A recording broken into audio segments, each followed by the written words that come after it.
Welcome to Raging Bullets, a DC Comics fan podcast, episode 375.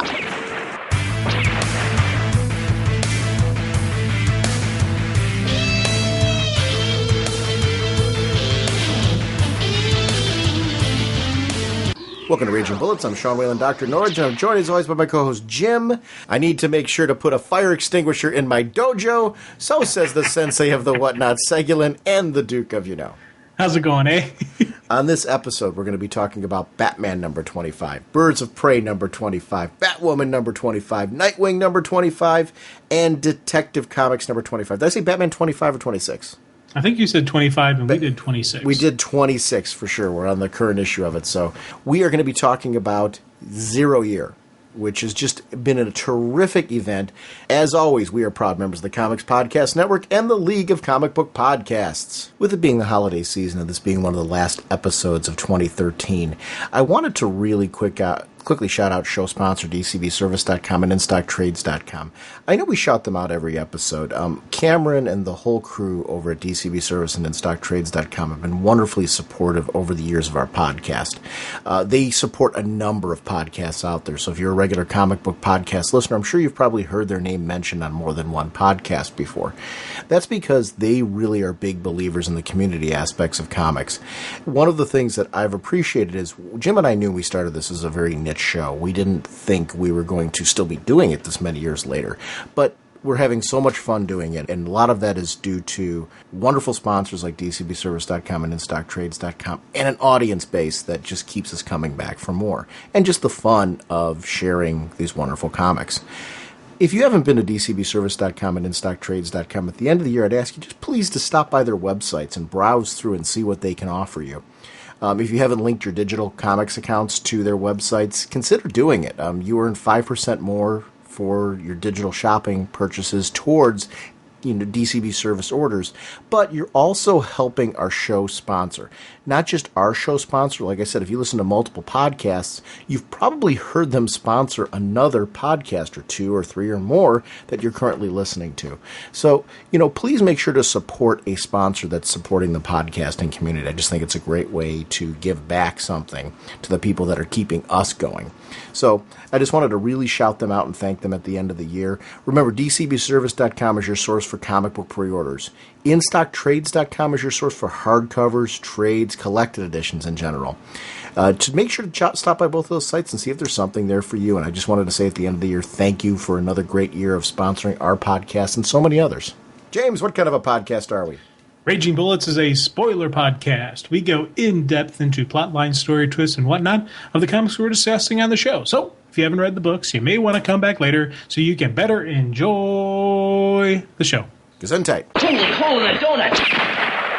Jim, our first issue we're going to talk about this episode is Batman number 26. This is Dark City. Scott Snyder writer, Greg Capullo on pencils, Danny Miki on inks, FCO Placencia on the colors, Steve Wan's letters, Katie Kubert, associate editor, Mike Martz, group editor, Capullo and Placencia on the cover, Dustin Wen on the variant cover, and Batman created by Bob Kane. I gotta tell you, I'm digging to death Batman in general, the various Batman books, but this one in particular still stands at the top of the stack for me. Scott Snyder just really gets the character and makes this a must-read book. You're talking about going back to the very beginning of Batman again. You've got Frank Miller's Year One, which to me it's essential reading, and not just to me, I mean, how many other people, you included, look at that as being one of the essential pieces of Batman work. To tackle an early era of Batman like this, when you've had great things like Long Halloween, for example, that have been set in a very similar era in the previous universe, to try and tackle that and tell something new about the character, to tell the story in a way that feels fresh, while at the same time not throwing out the window the themes and the tone that we've all come to know and love from Batman, I think is a very ambitious goal. This is really being handled well, and I think it has to do with the pacing. Instead of trying to redo this story in a way that it was told the same way that Frank Miller did, taking this long-form approach and giving us a lens into what it was like as Batman was developing Batman. developing working out kinks, seeing where things go wrong and he has to go back and reinvent, how the suit started to evolve and come to life has been something that I've really enjoyed. But also his relationships with Alfred, with Jim Gordon, seeing where they're at in this stage in a new way, in a way that matches this universe, is something that I've really greatly enjoyed because it's got enough of the great familiar that we all know and love at the root and the core of the character, but there's some fresh takes on things because events played out slightly differently than what we've been used to in the past, and you see Batman reacting to that at a very young stage in his career. It's great to be able to see a guy who is driven but also makes mistakes because of how he's driven, and he has to learn from those mistakes and correct, set himself back on course, really kind of try to achieve his goals in unsurmountable odds of Gotham City. It's just a terrific, terrific book, and I'm just loving every issue of it. Oh, God, yeah. This has been a fun ride. And it's been, when they first said, year zero, going back to, 0 year, going back to the beginnings, and just even the fact that they're throwing out year one, and just everything that came, they're pretty much they're retelling the story. There was pause. There was, okay, where's this going to go? Now, confident in creative team, Scott Snyder's a great writer, so I was like, okay, I wasn't scared or, I wasn't angry because a good writer was handling it, but there was pause as to how this would happen, how this would play out. And, I'm digging just this long format, everything going through the process. He's taking his time. He's telling the story he wants to tell, but these crossovers, all these other zero year, with all the various other Bat universes and even non-Bat universe tie-ins that they're doing with this, I think has been absolutely wonderful because that's a part of the puzzle that I was like, dang, that's kind of neat. I like seeing the interconnections. I like seeing the, whether it's the big storm of the century or whether it's, certain people, dying and funerals and whatnot. There's some really cool interconnections between these titles that I think that really shows, again, a Bat family, a Bat universe. But even the larger universe's relation to it, when you're talking about characters like Flash being associated with this, and it's Superman being associated with this, because we're taking a look at what they were doing during that period of time. I really enjoy that part of this story. I think it works really, really well to evolve the character drama. And I agree with you on those. One of the things, we should probably talk about this before we kick into this story, because I'm glad you brought that up, because we went from Superman's story, which I greatly enjoyed, that Return to Krypton story. But that one went from Superman to Supergirl to Superboy. It connected in those titles where each one of them was part of a chapter of a larger arc. In this case, we've got the ongoing stories happening in Batman. The other titles, you don't need to read them to understand the main Batman story. These are just stories that are telling a tale set in the same era of all this happening. It's characters who are affected by, the power going out and the oncoming storm that's happening during that time, and maybe reflecting violence that's happened in Gotham during that time. Especially like Detective Comics, which is more directly related with the great Jim Gordon story. Yeah. Do you have a preference as far as those kind of tales? Like, do you prefer them to go the way the Superman one does? Do you prefer to go the way that this one does? Or do you like the variety of different storytelling in events that are happening in books? Because this is clearly an event. What happened in Superman was clearly an event. Do you have a preference in how you like those to go? Or this is something that I have evolved and changed over time. If you had talked to me, asked me that same question when we first started doing this show, I would have flat out said, I kind of like, if you're going to tell the story, it's got to be part 1, part 2, part 3. And I wouldn't have liked how open-ended this was. I would rather have more of a concrete, read this one, now read this one, now read that one. But now I kind of like the openness. I'm getting, I enjoy the fact that the main title, the main story is being told in Batman. But we have these others. Hey, if you want to read this, if you're reading this, here's that. And even just like the interruptions of the story. You think about Batgirl. We had, 24 and 26 is the Wanted story. Whereas 25 was her, 0 year crossover.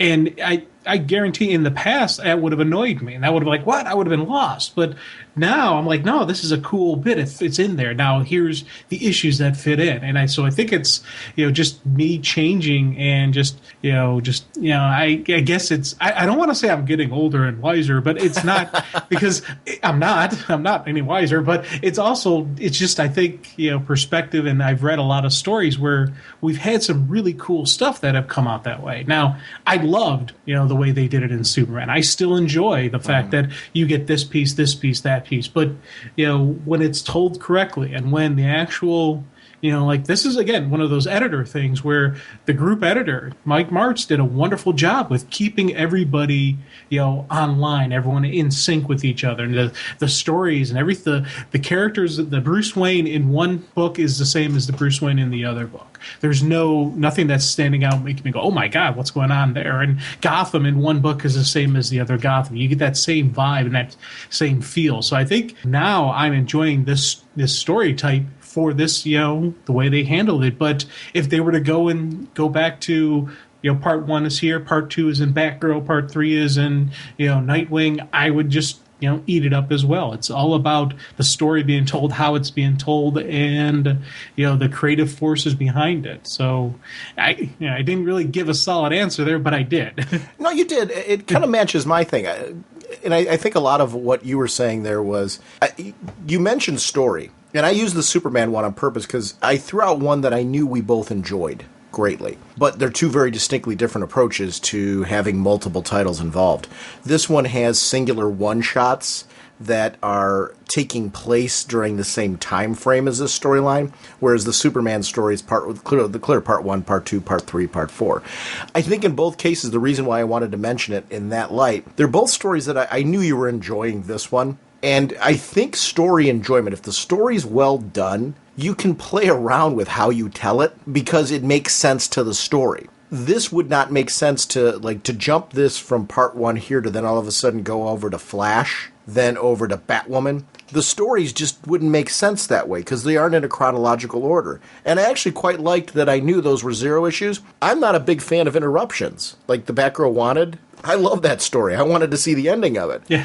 But Gail left us with a great cliffhanger in her book. Then we had that guest writer for a really great one-shot. And then you come back to a terrific ending to Batgirl Wanted. It just worked because the talent involved told great stories, and I'm really enjoying this Batman event. I'm not always a fan of that. I prefer it when, if there's ways editorially for those titles to kind of neatly fit into it.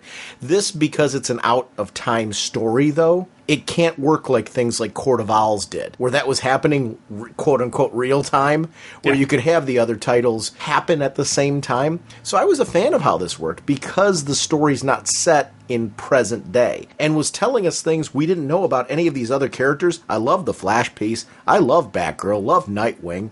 Detective Comics telling us some things about Jim Gordon. Fantastic. These are all stories that are filling in gaps of knowledge that we just don't have because the history is not as clean-cut as it used to be, which is something I'm really enjoying about Zero Year being a little different and a little fresh. They're not trying to do Frank Miller light. You do that, you're going to fail. To take that story and realize as you're telling your larger arc, and I know Scott Snyder said this on an interview, where as he was starting to craft this story, he realized that it couldn't be year one. And I'm misquoting, so I'm paraphrasing in kind of my own words, but it was really that kind of the story as it evolved kind of said to itself it needs to be its own thing, and I agree with him for that. In many ways, I think that's very respectful to the original story, to just say, the story, year one was great. It's too good to kind of fold into something else and try to make it fit. Why would you do that? In this case, tell the new story, tell the new 52 version the way it is. That story still happened in my mind. There was the shift in Flashpoint that caused this universe. That means everything beforehand still happened. That year one storyline is still in continuity. Somewhere. Yeah, well, the way that, if you look at time storylines, that is the branch of the fork. There was a fork in the road that happened, and everything before still happened. And all those stories still matter. It's worth reading those trades because they are in continuity until Flashpoint happened, and then the universe did a shift. I love that aspect of this. The relationship between this Bruce, and Jim Gordon being explored in this one, where he is looking at Jim Gordon as being a part of the way that he views the corruption of Gotham, is something that I don't see them exploring before. I don't remember something like this being on the table, at least in any of my reading, and I quite liked it.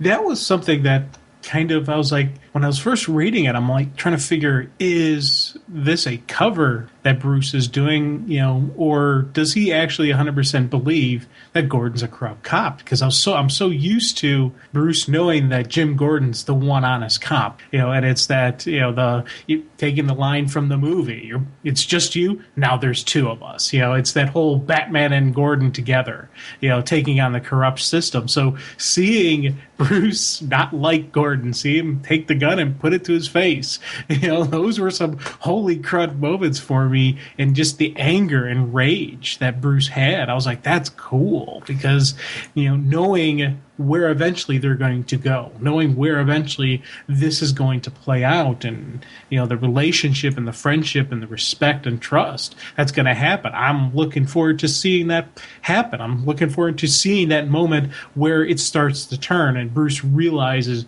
Gordon's one of the good guys. I like that build. I like that it's a different sort of exploration, saying, hey, if we're going to tell the story over again, let's try to explore some things that they couldn't before. And this is an opportunity to really explore, how did Bruce get to know Gordon and get to the point where that trust was built?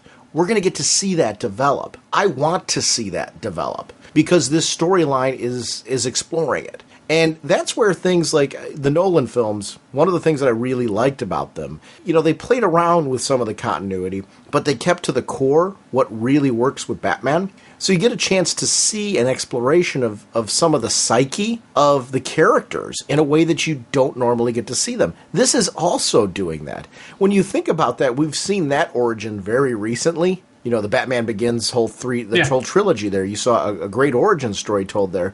Now we're getting another origin story, and they're both different, but they're both equally valid in what they're telling us about the character. And it's driven by great story.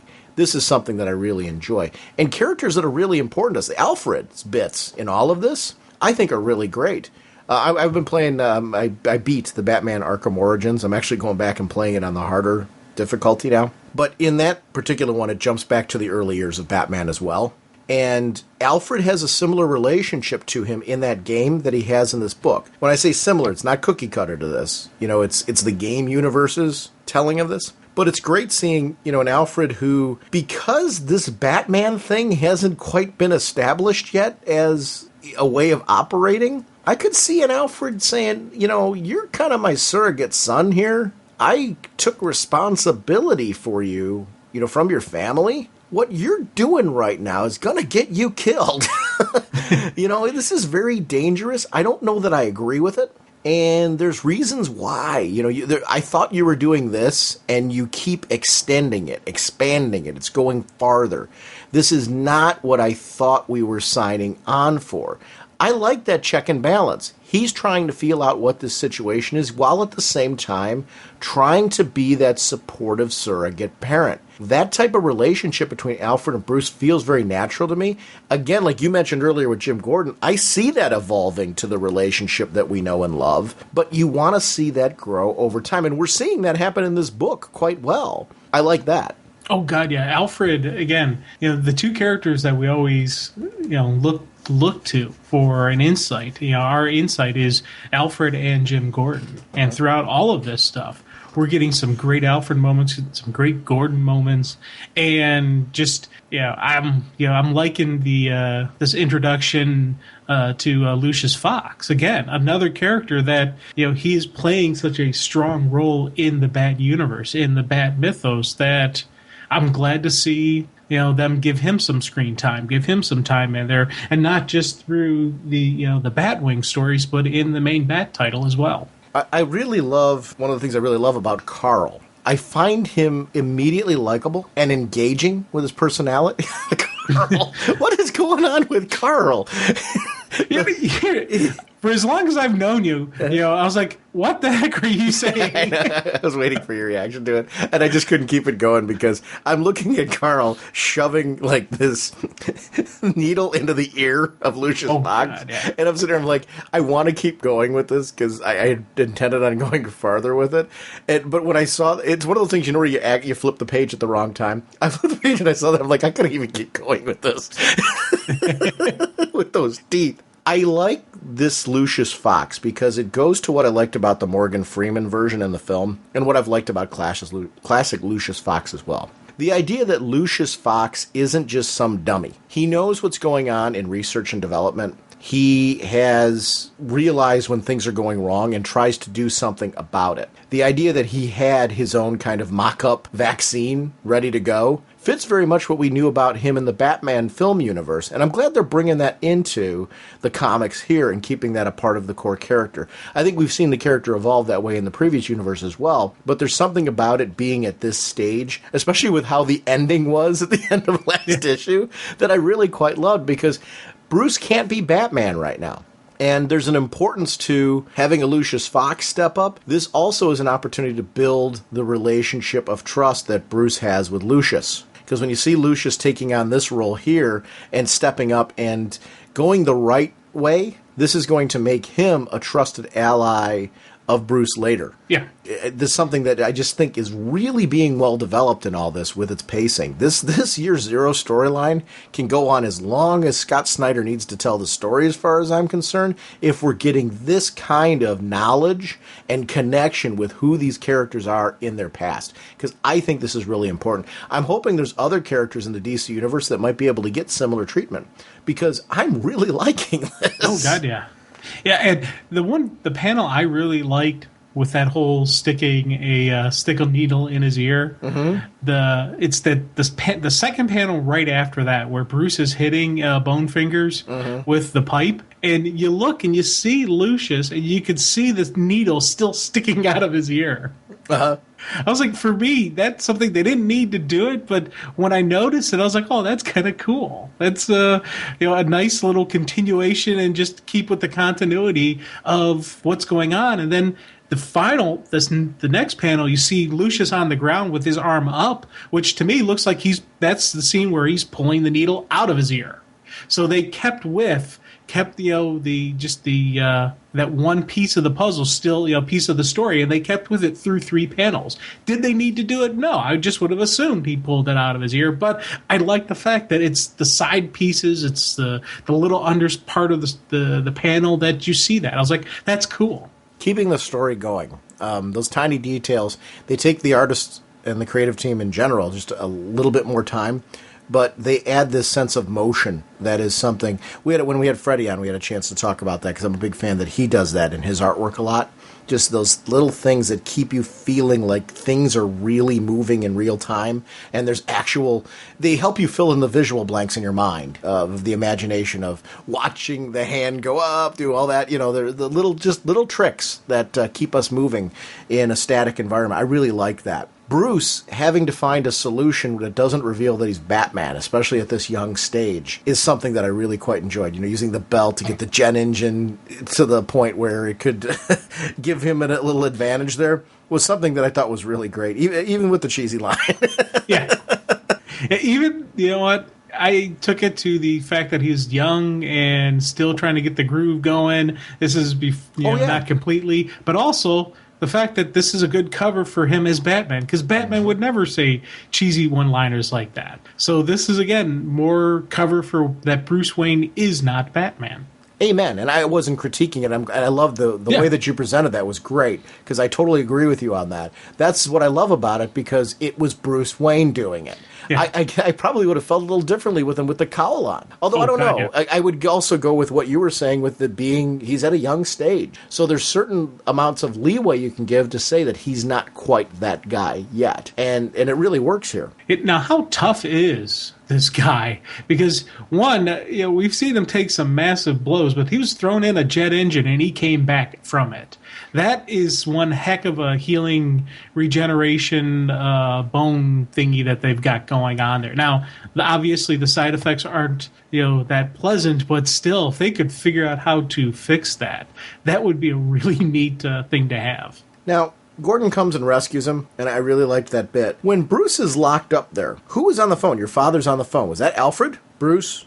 Please, Bruce, talk to me. Bruce, are you there? Was that Alfred? That could be Alfred, or I took it that this is all part of, the torture, training, whatnot that he's going through.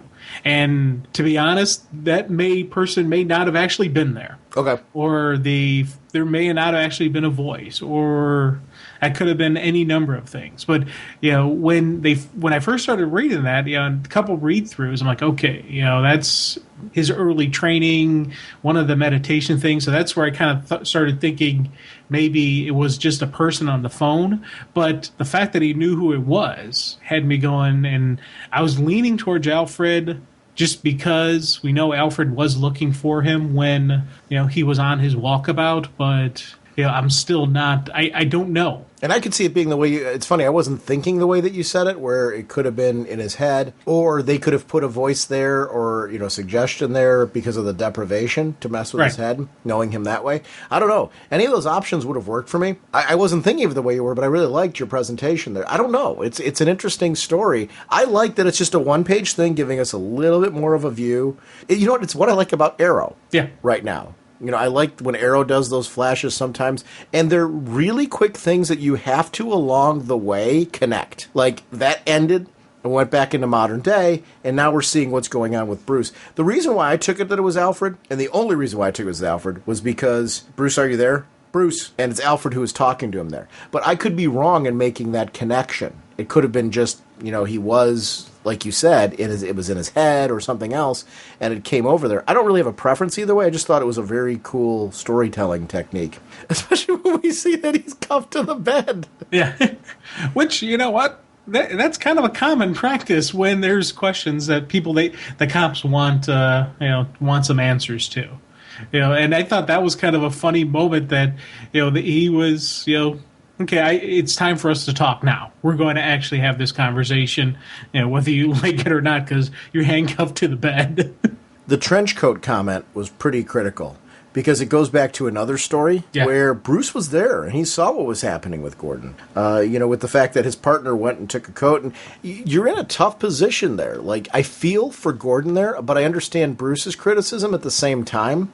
It's depending on your mood at the time you have this conversation. I could see you being on the side of Gordon. I could see you being on the side of Bruce, and somewhere in between. Because when you look at that, there's that part of me that screams out, like, there was a kid in the back seat. He's old enough that he's going to catch on, as is clearly evidenced here, what was going on there. That's the time where you make a stand. But then there's another part of me going, how can you with the kid there? What happens if your partner shoots you or something else, then has to take the kid out too as a witness? I mean, there's all kinds of things that can happen in a very corrupt Gotham where I'm like, Gordon absolutely did the right thing. You can't make a stand there, because if you do, not only do you hurt yourself, but you placate and bring in the kid as being a part of your stand. Where let's say that the partner doesn't do anything there, but the people who he works for, hey, not only was Gordon telling me I was a crook, this kid was in the back. So it's a very serious catch-22. I love that it was just a couple pages long, but it gets you real heady on who do you side with and how do you feel about it. It was an uncomfortable situation where I could understand the rage on both sides. Oh, God, yeah. And I love because, some of the same stuff you came from that I was also pulling, but the one big thing that I liked was seeing Gordon, just have to take the bribe, and he's still wearing the coat. Mm-hmm. But I know, in my head, I'm thinking there's got to be something where Gordon went back to that place and gave them the money for the jacket, then paid for it, and not so he wouldn't be actually taking a bribe. But the part is because we don't see that. Right. We don't know that happened. Right. And I'm wondering if we'll ever find that out. But in my head, I see Gordon doing that. But there is that whole what do you do? How do you do it? It's when you're dealing with a system so corrupt as Gotham, you can't, you have to pick the time when you make that stand. And as you said, that was the wrong place, wrong time to do it. And you don't want to, you don't want to say, tell this kid who just lost his parents, oh yeah, by the way, the cops who are looking for the killers are corrupt. Yeah, I hear you. That's one of the things that becomes very, very tricky for a child in Bruce's situation. Yeah. It's a tricky spot for Gordon, too, because you want to be a good guy, but how can you when you're in this very, very corrupt world and you've got Barbara and a family? We don't know what the status is of the family at that point in time when Bruce was seeing all that. Well, we do know, actually. I take it back. We know that, he still had his family at that point. So it's just crazy, crazy stuff. Well, and I think one of the part of me wonders if Bruce had not gone through everything, had not become Batman, had not, his parents hadn't died, and he was Bruce Wayne, son of the billionaire and all that, would he have recognized, what that was a bribe? Or would he have, stayed in his little dream world? Oh, the people are nice to the cops. They're giving him free stuff as a token of appreciation. Would he not put two and two together? Or because he is Batman is now why he's able to see all that? I think he saw it as a kid. See, I don't think he did. I think it wasn't until he was adult that he realized what was going on. As a kid, he took it that the cops were there to help us, and everyone was, because actually, I'm going to back you up. You're right. I remember pulling away and heading towards the station and feeling good about things, feeling this strange sense of safety. The police were there to protect the people, and the people were grateful. So, what I didn't understand at the time was that the coat was just a payoff. And so, no, you're right. There's some validation there, because I was at first I was going to dispute that. I'm kind of like, no, wait a minute. I think he's right about this, because I seem to remember that part of it. That's why I went right to that section. I'm like, oh, wait a minute. This is exactly where it is. You're right. The dialogue is, he is seeing this now because he's older. He's been through things. You're right. That is what's going on here. I actually quite like that better. So I'm glad that you're pointing that out, because it's something that's important to walk away with on this one. There's been a transition with Bruce. Maybe it was when he was inside that giant gerbil ball. I don't know when. Who knows when it happened? Maybe when you're in there, all of a sudden, Dad's calling. You recognize, hey, Gordon took a coat he shouldn't have. I don't know, but there's a point to be made there. I think that's really cool. It makes you bitter. Oh God, yeah. Well, if you want justice, you want retribution for your family, and just you think about the path that he's on. For this, he's gonna be angry at all of them, and he probably, if not now, he is going through a list of the police and seeing, okay, who do we have? What kind of corruption, what kind of crimes can I link these people to? Looking for that ally, looking for that honest cop or that honest DA, or just something within the system, that will help him. Looking for his partner inside. So he's probably gone over that time in his head and put Gordon on the list of on the naughty list. So it's gonna be kind of interesting. The whole bit about my formal wear, meaning his bat suit, and Alfred having that debate with him was something that I really liked. It was what I was talking about earlier. I really liked that Alfred at this point in time is like, your head. Do you understand what happened here? Like, you can't go do that. And that debate, I think the convenience of the cuffs worked in Alfred's favor. Yeah. He was willing to just kind of let that be the debate sequence and let it go. When we get to see Bruce, eventually as he leaves, on the boat, I get giddy at that kind of stuff. I love seeing bat gadgets. This is the first iteration of the bat boat. I like the costume, that it feels like a little mix between classic and new. This costume just works for me on so many levels that, because it's the evolution. I like the idea of the bat suit evolving over time. As fabrics change, as needs arise, Batman would continue to evolve the overall feel and look and texture of the suit. The storytelling behind the costumes in the DC universe is something I'm really enjoying. I like what they did with it in The Flash. I like what they're, where there's that slight change in the way the suit goes around him. Superman's story's fantastic. I love this one. There are things that make sense for the characters. And to me, it adds just a little bit of a richer tapestry, especially when they're iconic suits like this. I don't know. It was just something that I really enjoyed. Oh, God, yeah. And one of the things that I love seeing is with the cape, that it's not just decorative. There is a function behind it. And I read all the Bat stories where they talk about how the cape throws off people's aim.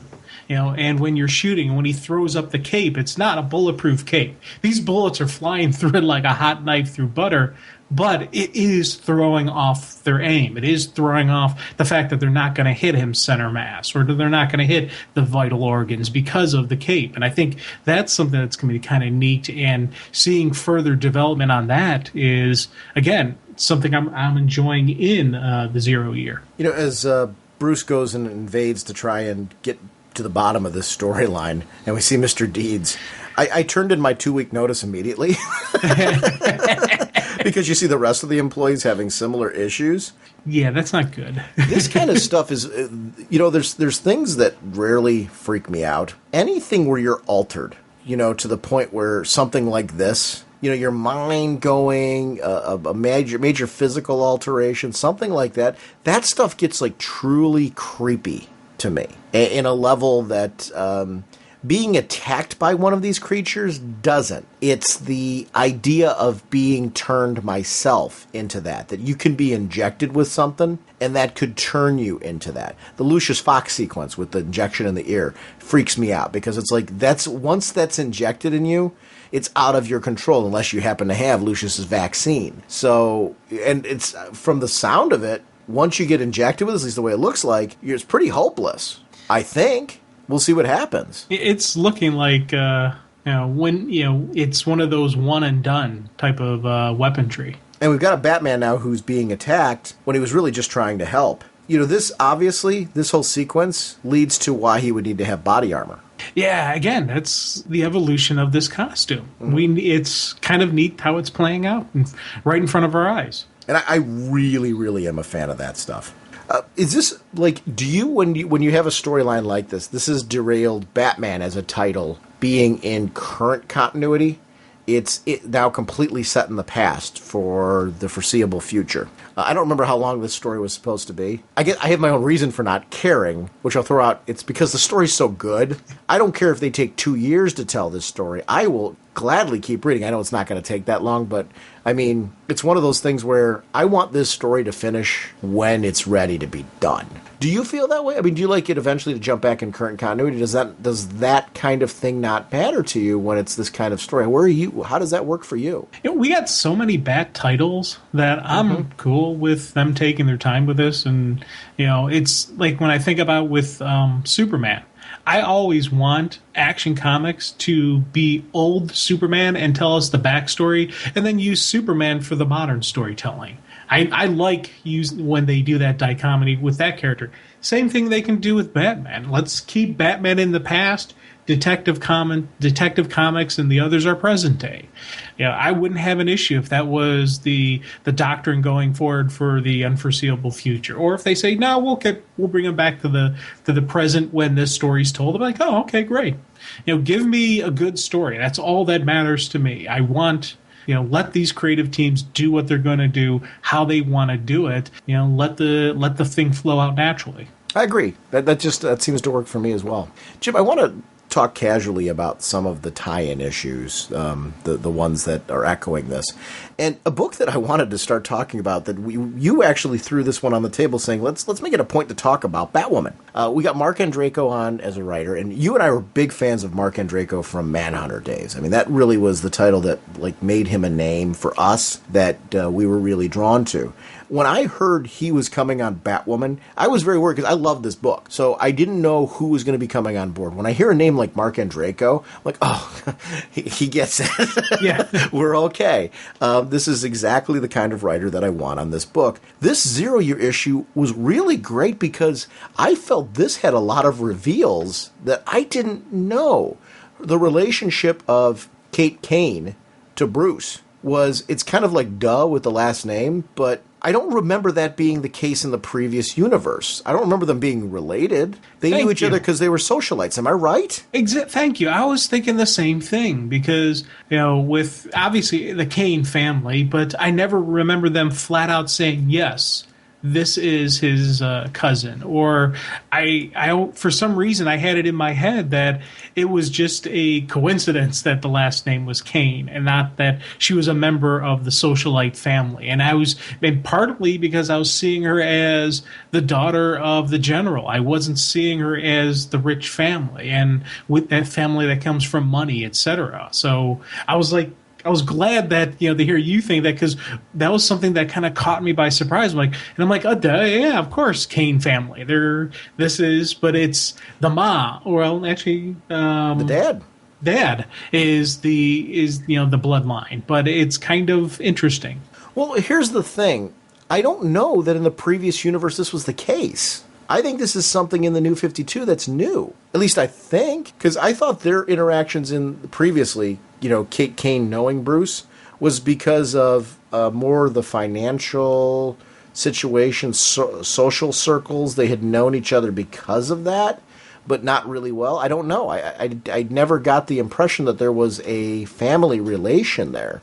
And I might be completely wrong. Maybe that was the intention in the first time around, but I certainly never felt that way from the way their interactions were in the beginning. This one I really like because it makes sense in the new universe.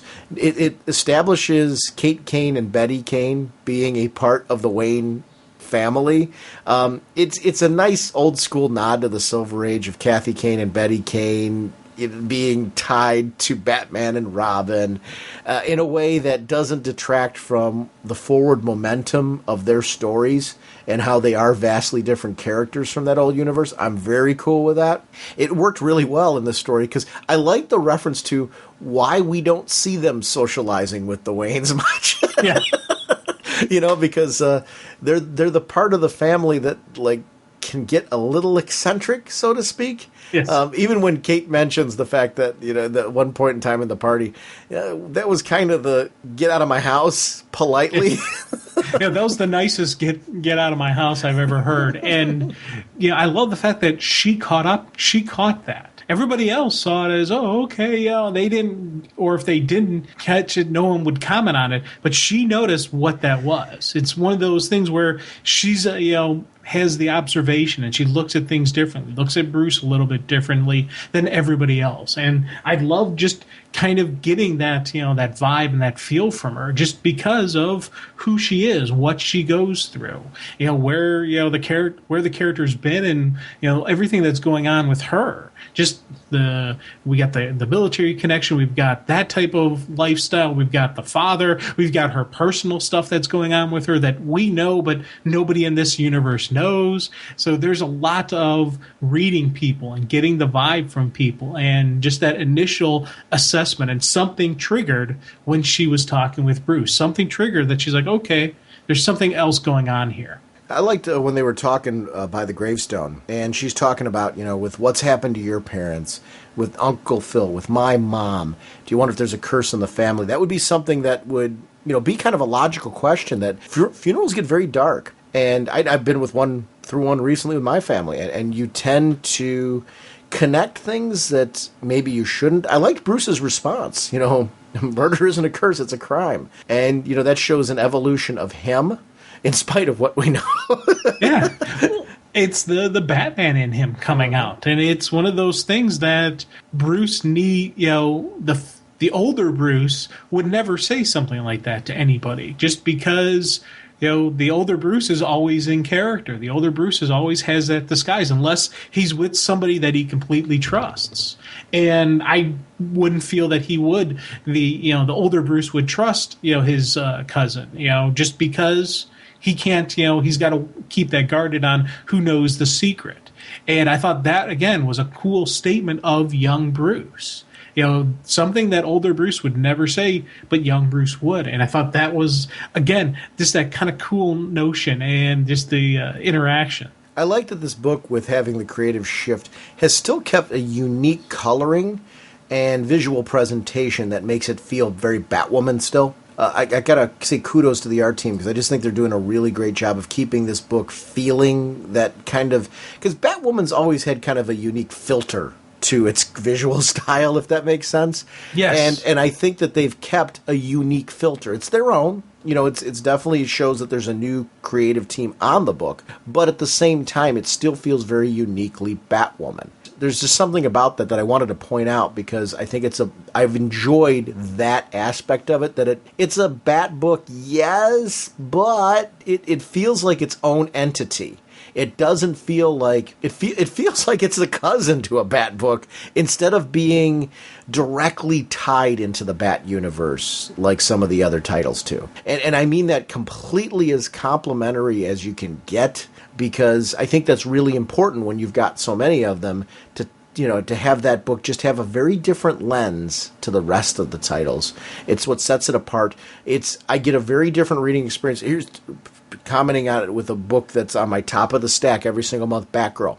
Batwoman and Batgirl have a very different filter visually and storytelling style-wise, in a way that makes both books equally valid, both characters very rich and dynamic, and well worth reading each month. And that's critical when you're going to do books like this. They're definitely must-reads. Oh, God, yeah. And I loved, what came before this. So when I compliment, the writing, when I compliment the art style, it's not knocking anything. And I think one of the comments you made about how it's the cousin of Batman is a great analogy, because it needs to have its own feel. It needs to have its own vibe to it.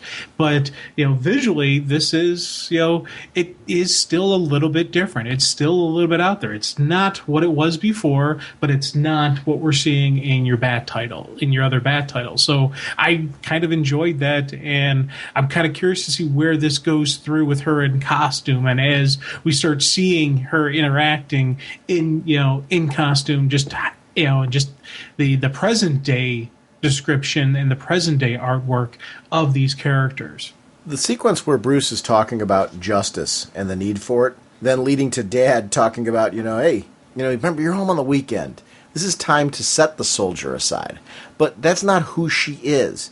The throwing on and donning of the outfit and the things that she does, I love how that whole sequence plays out, because it's a chance for us to see the early makings of Batwoman. And while there are similarities between her and Bruce, her approach and her reasoning for doing the things she does are very different. I like that, because she's got just as valid a reason to be out there, but it's coming from a different motivational point. Similarities, yes, but unique as well. And that's something that I've really enjoyed about the character, because it's hard in a Batman universe. Like, you've got to come up with origins that make the character feel like they're not just another Batman out there. And that's something that I think has been done very well with the New 52, with this character in particular, is setting her apart from Bruce. Yeah. And the groundwork of her father, because he doesn't want her, he didn't want her to go out there and do anything. And even after she gets caught and picking her up, he initially chastised her. But when she's passed out, he's like, good soldier. You see just that initial groundwork of him wanting to train her, him being there, making sure she doesn't get, herself killed. Proper training, proper preparation. These are the things that a soldier needs, and he's going to make sure she gets it. I love just the groundwork of her doing her thing, but also the groundwork of him. These are some cool moments for me that I was like, yeah, all right, because Team Batwoman is one of the neat stuff about the book. Yes. The fact that it is, her father, it is her cousin, being, her sidekick. There's all this the family dynamic that is happening within this title. The groundwork right here, it's been laid down. Yeah, and that's something I find very, very important on this title, is the ability of it to keep having that groundwork that you're mentioning. It just makes it keeps it fresh for me, and that's something that I really enjoy. I love the character. One thing that I really dug as well was, and we didn't really have a chance to talk about it yet, Maggie Sawyer. Yeah. I loved that going on in the background. We were seeing the 0 year Maggie Sawyer and what it was like for her coming into Gotham in this sequence, meeting Kate for the first time and seeing, the two eyes locked and knowing what we know about where that relationship goes. I really quite like that because their relationship has become very important to me. Yeah. And that's something that when you talked about before, nothing you're saying about this book now is taking away from what came before. I think that's one of the things that I really love. When you compliment this creative team, you're complimenting it in a very similar way to how you complimented the creative team before. And I mean that for myself as well as you, in the sense that I think it's because the story has continued and it feels like it's part of the same book. That's really, really important to me. If you have a new creative team and come out and they completely divorce themselves from what you were enjoying before, you run a huge danger of losing readership, and this has done a great job of keeping that. Oh, God, yeah. And, seeing the connection, just seeing that the noticing of each other, and the fact that, Katie just can't, Kathy just looked a little bit longer than the dad was kind of comfortable with, and just was, kind of like distracted by her. I thought that was some cool moments where she's just like, oh yeah, and again, what we know happens between the two of them, where they go, their relationship, everything that is going to eventually happen. Just these moments right here were kind of cool, but I really enjoyed when we had Maggie, how she was just that hard charging hoorah, we got to do the right thing by the right people, we got to protect and serve, that's why we're going over there. And just that you get the veterans are like, she's young, she's a kid, she'll grow out of it. No, she doesn't. She still has that same fire, she still has that same character. And that was, again, those were some cool, this is awesome moments. It's got to be tough to take over a book like this, and just because of the fact that it's so well established as a unique title from its inception to present day. Even when, I think it was hard when Greg Rucka left. Yeah. How do you keep this book going without Greg Rucka, who was the architect of it originally?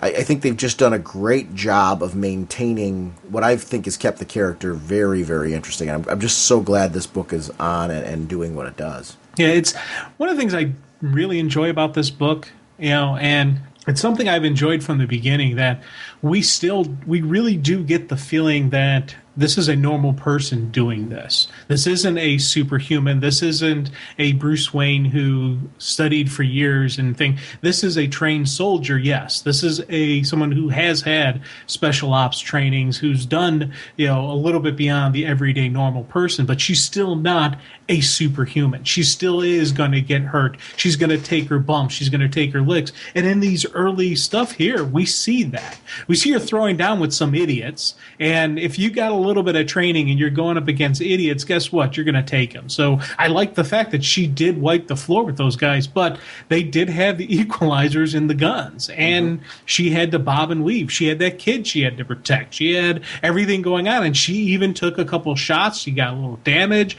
but there was just that dun dun dun dun dun dun dun, improvise, adapt, moving, shooting through the window, shooting up the cover to break the glass before she goes through it. It's like, I hope the pool's deep enough. Just the little comments that's going through her head of, she doesn't have all the answers yet. There was a little bit of luck going on here that she could make it to the pool, and that the pool would be okay to, take the fall for her. Yeah, and that's something that I really loved. The musical interlude that you were doing, I thought was great, because there is that sense of fast movement. It's what I like about TV shows like 24. Just this sense of intensity that keeps going. Do you watch Homeland at all? Yeah. Oh yeah. It's a lot of what I like about that as well, and it kind of fits in this type of title. Do you mind if we talk about Birds of Prey a little bit? Oh no, I definitely want to talk about that. And the reason why I really want to talk about Birds of Prey is the Black Canary origin focus. This is a character that has become very, very important. You and I, huge fans of Birds of Prey in the previous universe. In the new universe, when you're relaunching a title like this, it's a slippery slope, because you want the book to stand out as a unique title. You want it to have the right beats and elements of what people liked about Birds of Prey before. But again, you're dealing with, you have a Gail Simone who really, and Chuck Dixon, and so many writers have touched on this title. But one of the reasons why I mentioned a Gail Simone and a Chuck Dixon, very definitive runs on the title. Runs that, you take a look at the longevity of them and the identification that you have with their particular style, telling you and taking you through the lives of these characters. So now you flash to the present day, and the universe has changed very much. The history of Black Canary is very different, but yet you want to keep enough of her in play that we as fans can connect with her. This issue with the whole sensei thing takes me back to what I loved about the issues of Birds of Prey, where Black Canary was encountering sin, and we got to see her, dealing with, martial arts and doing that kind of thing. But this is a much younger Black Canary, and we're seeing her in dojo doing kind of her own training, seeing the way that she got to be the way that she was. I loved this presentation because of the fact that it wasn't a cookie-cutter attempt to try and do a light version or a retelling of that version from before in a way that just wouldn't do it justice. It embraces the elements that we know and love about her, while at the same time being fresh. This worked so well for me because she's got to have that martial arts background. I liked that gradual transition that we got with her in the previous universe. I wanted to see that here. Oh, yeah. Oh, definitely. This is, I gotta say, one of, the top stories just because, I didn't really know what they were going to do with her. I didn't know, where her connection, how her tie-in was going to completely be. And when we got to see from the Team 7 stuff, from all the other, early iterations of her, where she meets her husband and where she's on the team and everything going on, those backstories that have been told. But this is that early origin. This is the birth of the hero. And you see, of course, she has her sensei that, she looks up to and she learned from, like all good people should follow their sensei. But I really enjoyed just the discipline that, she started and then she was trying to teach on. It's the continuing of the story, the continuing of the lessons she was taught. She's trying to, bring up the people around her, trying to work with the kids who are at risk. And you just see that those really solid hero motives from her and where the birth of those motives came from with her. It's each character in this universe, they have their different quote-unquote father figures or guidance or mentors or leaders that just inspired them, and that's something that gives the Bat universe that great feel to it because each character has that common thread, but they're getting it from different paths, they're getting it from different ways. And just seeing her how where it's going through, I was like dang, this is cool. This is a neat superhero. This is a cool character. See, and I had a completely different takeaway from the whole sensei story. Because I got it that if you get a sensei, after he dies, you burn his house down and leave with others.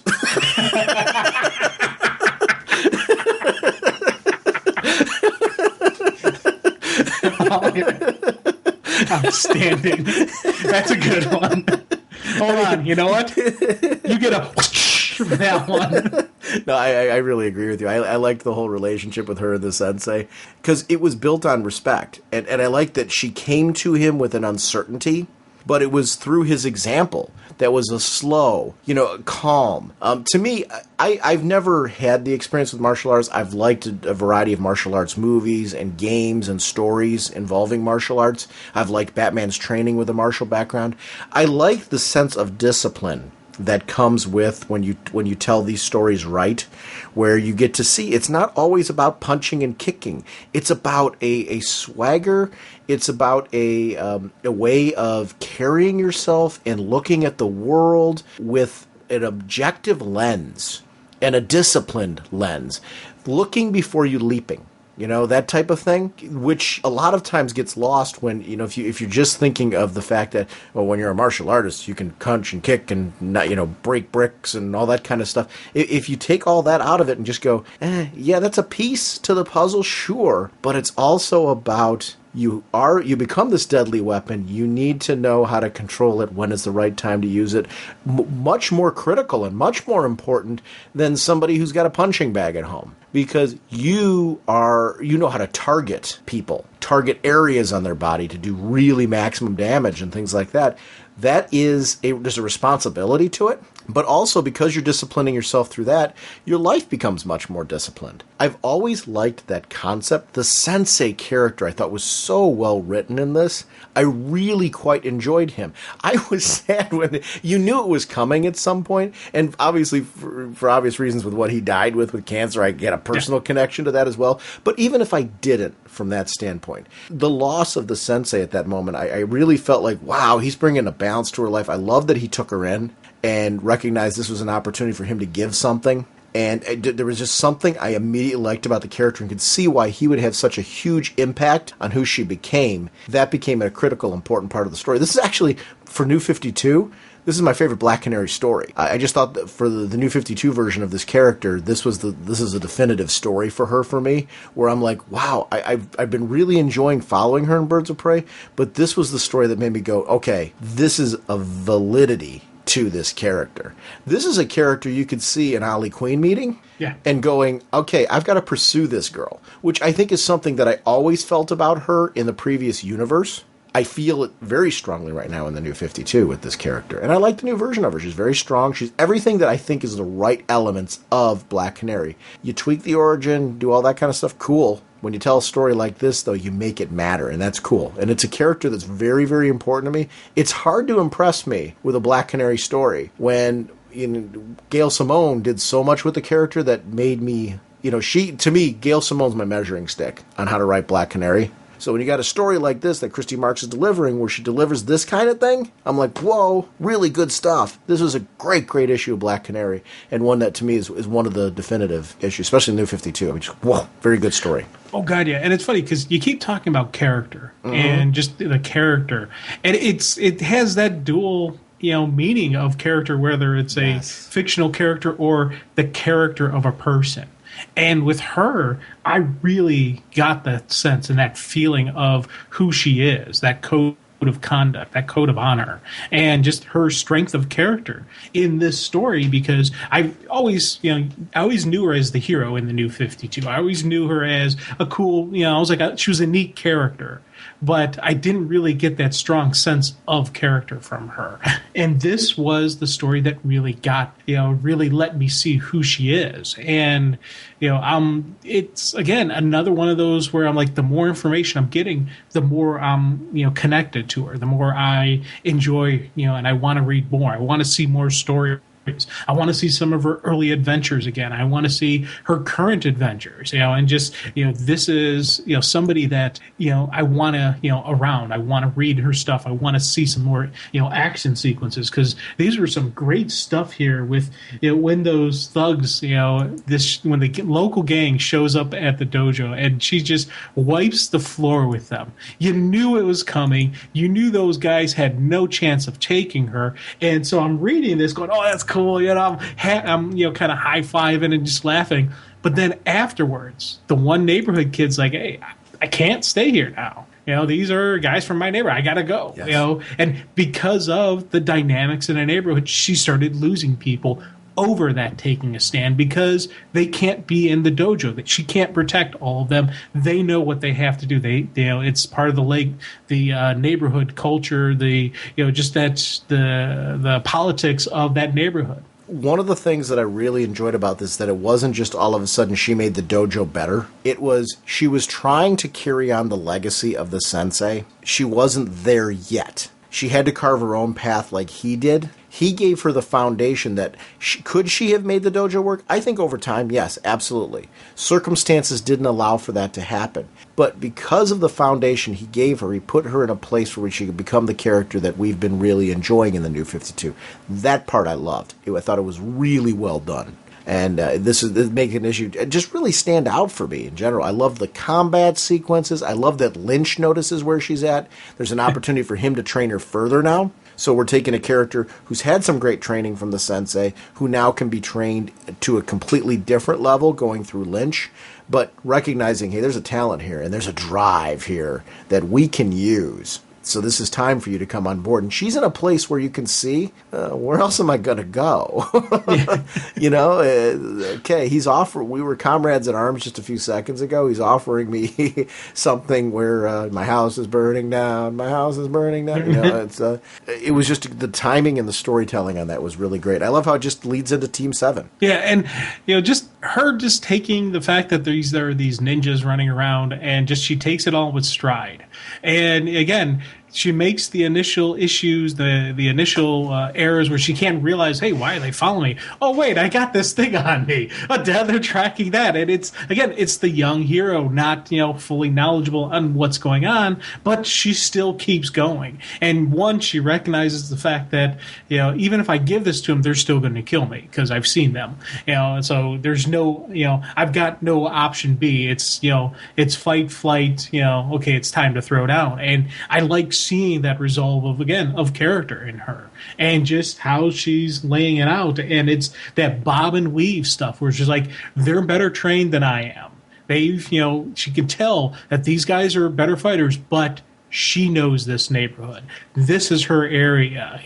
It's that early levels of the strategery that we get from her that, again, it comes out. And it's something that, and I'll be honest with you, when he first started the fighting, again, it's that dun, dun, dun, dun, dun, dun, music going through my head. And you need to have that with, granted, she does have a meta power, but she's not using a meta power. This is a normal person. This is normal fighting training that is coming out and that is being used. For that, you need to have that, that scramble fight style. It's the Jackie Chan fight style where you're bobbing and weaving. It's the parkour. It's, stuff that we see in the Arrow TV show where it's just constant moving, manipulating, using your environment. That's the kind of stuff that I really enjoy, and I'm seeing it. We're getting some great artwork in here.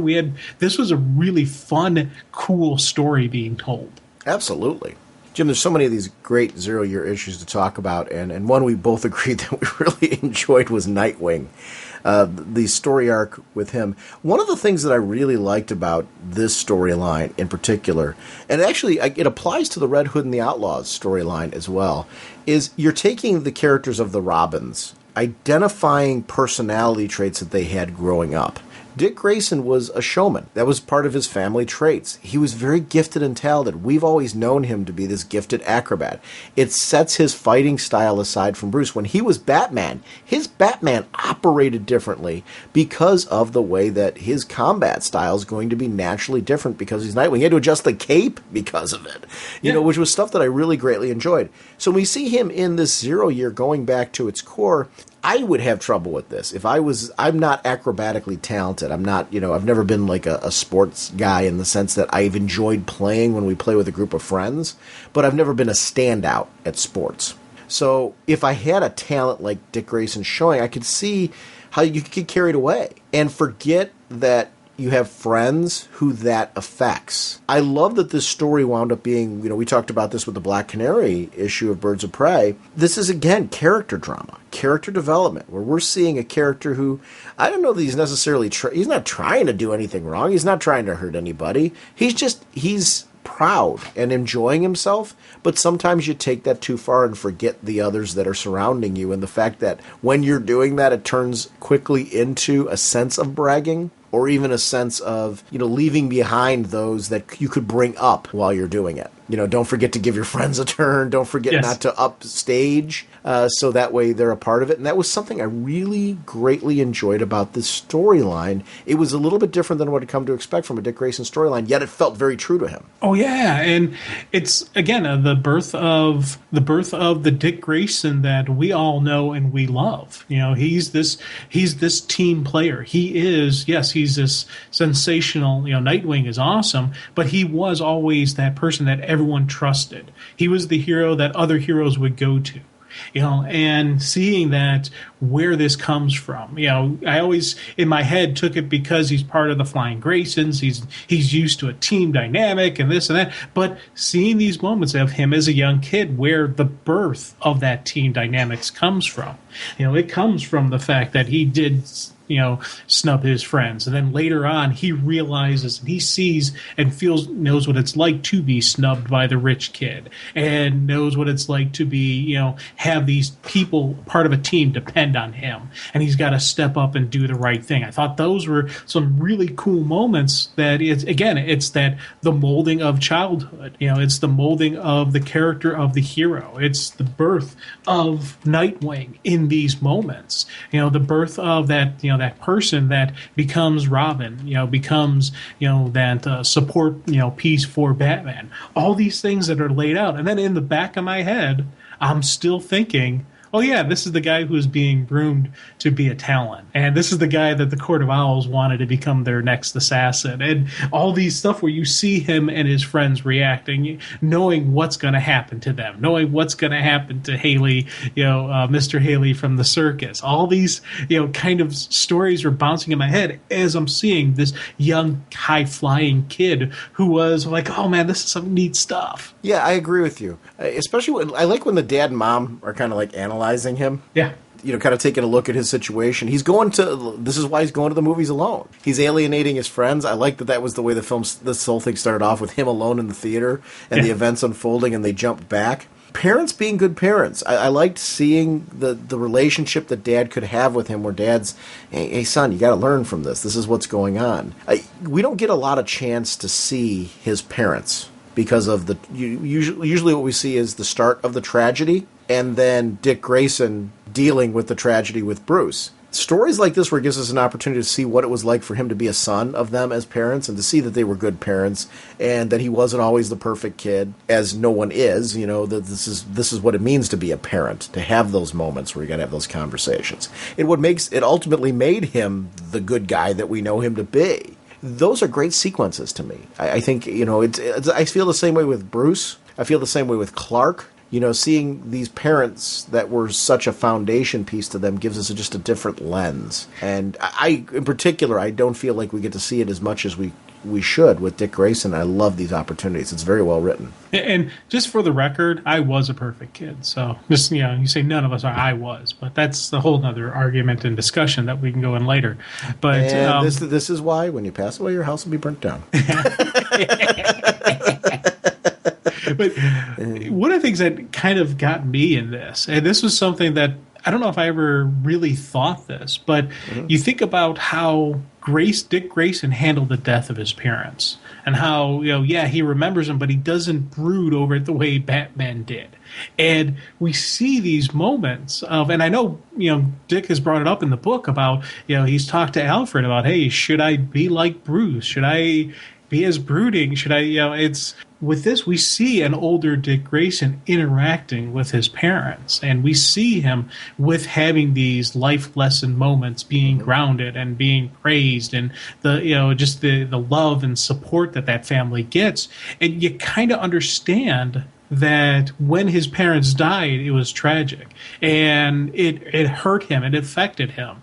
But he had these solid, almost adult age, memories and experiences where Bruce's parents were taking it from him at such a young age that he really couldn't get a solid grasp on the process. And I think that's part of the reason why, Batman's more brooding, why Batman has that darker twist to him than, Nightwing ever had, or, with Tim Drake never had that, because his parents, his parents in this universe are alive, but the other, previous universe, they were much older when they passed away, and he had those, more personal experiences, more interactions with them, more adult interactions with them. And I think that's, kind of a neat thing that for some reason it clicked in my head when I was reading this, because we got to see those moments of Dick Grayson with his parents. I think that was I don't know if that was an intended thought process, but that was something where my mind was going on this.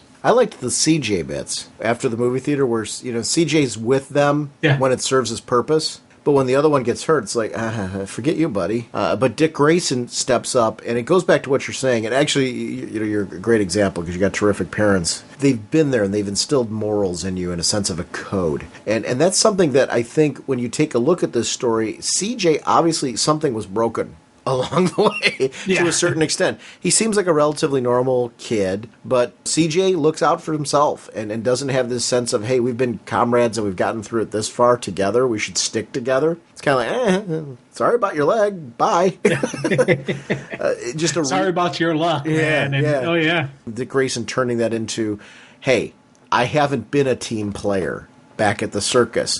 My dad was talking about, I really gotta be a team player. Here, I'm going to be one. I'm going to step up with you guys, and here's what we're going to do. We're going to wear these masks, and we're going to come like a team, and this is how we're going to get through this together. I just loved the way that all played out. It came from a parental lesson that I just think there's an important message there for kids to, really to value the skills that parents pass on, and for parents to take that little bit of an extra time to pass on those things. That passing conversation that you may think you're not getting through to your kid, we all know from experience, they do. Those things last. Maybe you were stubborn at the time or bratty at the time or whatever, and it didn't seem like it was getting through to you. But those things do. We know that. This is a story, what I love about it is you can connect from it from a lot of different avenues, depending on what your age is and where you're coming from and what your life experience was. That's a sign of really, really good storytelling. Kyle Higgins is a name that I don't always hear in the same light as some of the writers that are out today. And I got to tell you, every issue of Nightwing has been an absolute home run. This guy just gets it. It's just a really well done title. And it's a name I don't mention as much as I should because there has not been an off issue of Nightwing. No, this has been one of those solid stories that is definitely this run has been just an enjoyable experience. And one of the things that I really liked, and it's something that we've seen in previous stories, but it kind of hit home for me was again that slow play development. When we first see, the little brat, he's kind of a little snarky, but I didn't dawn on me, okay, he's going to be the problem child. And then as it's building, every single time, boom, boom, boom, even when you get the broken leg, okay, yeah, you really see it. But then even after they go back and help him, even after Dick Grayson help him, we still see the snarky. But just you take that initial beginning kid and the growth to where he was and who his father is and how, okay, you're like, oh, okay, that completely makes sense. This person right here, it fits. I'm like, this is, okay, I get this and I understand this. And not only that, I liked what I got throughout this run. This was one of those things where you go back and you reread it again and you go, oh, yeah, there you see, okay, yeah, there he is again, yeah.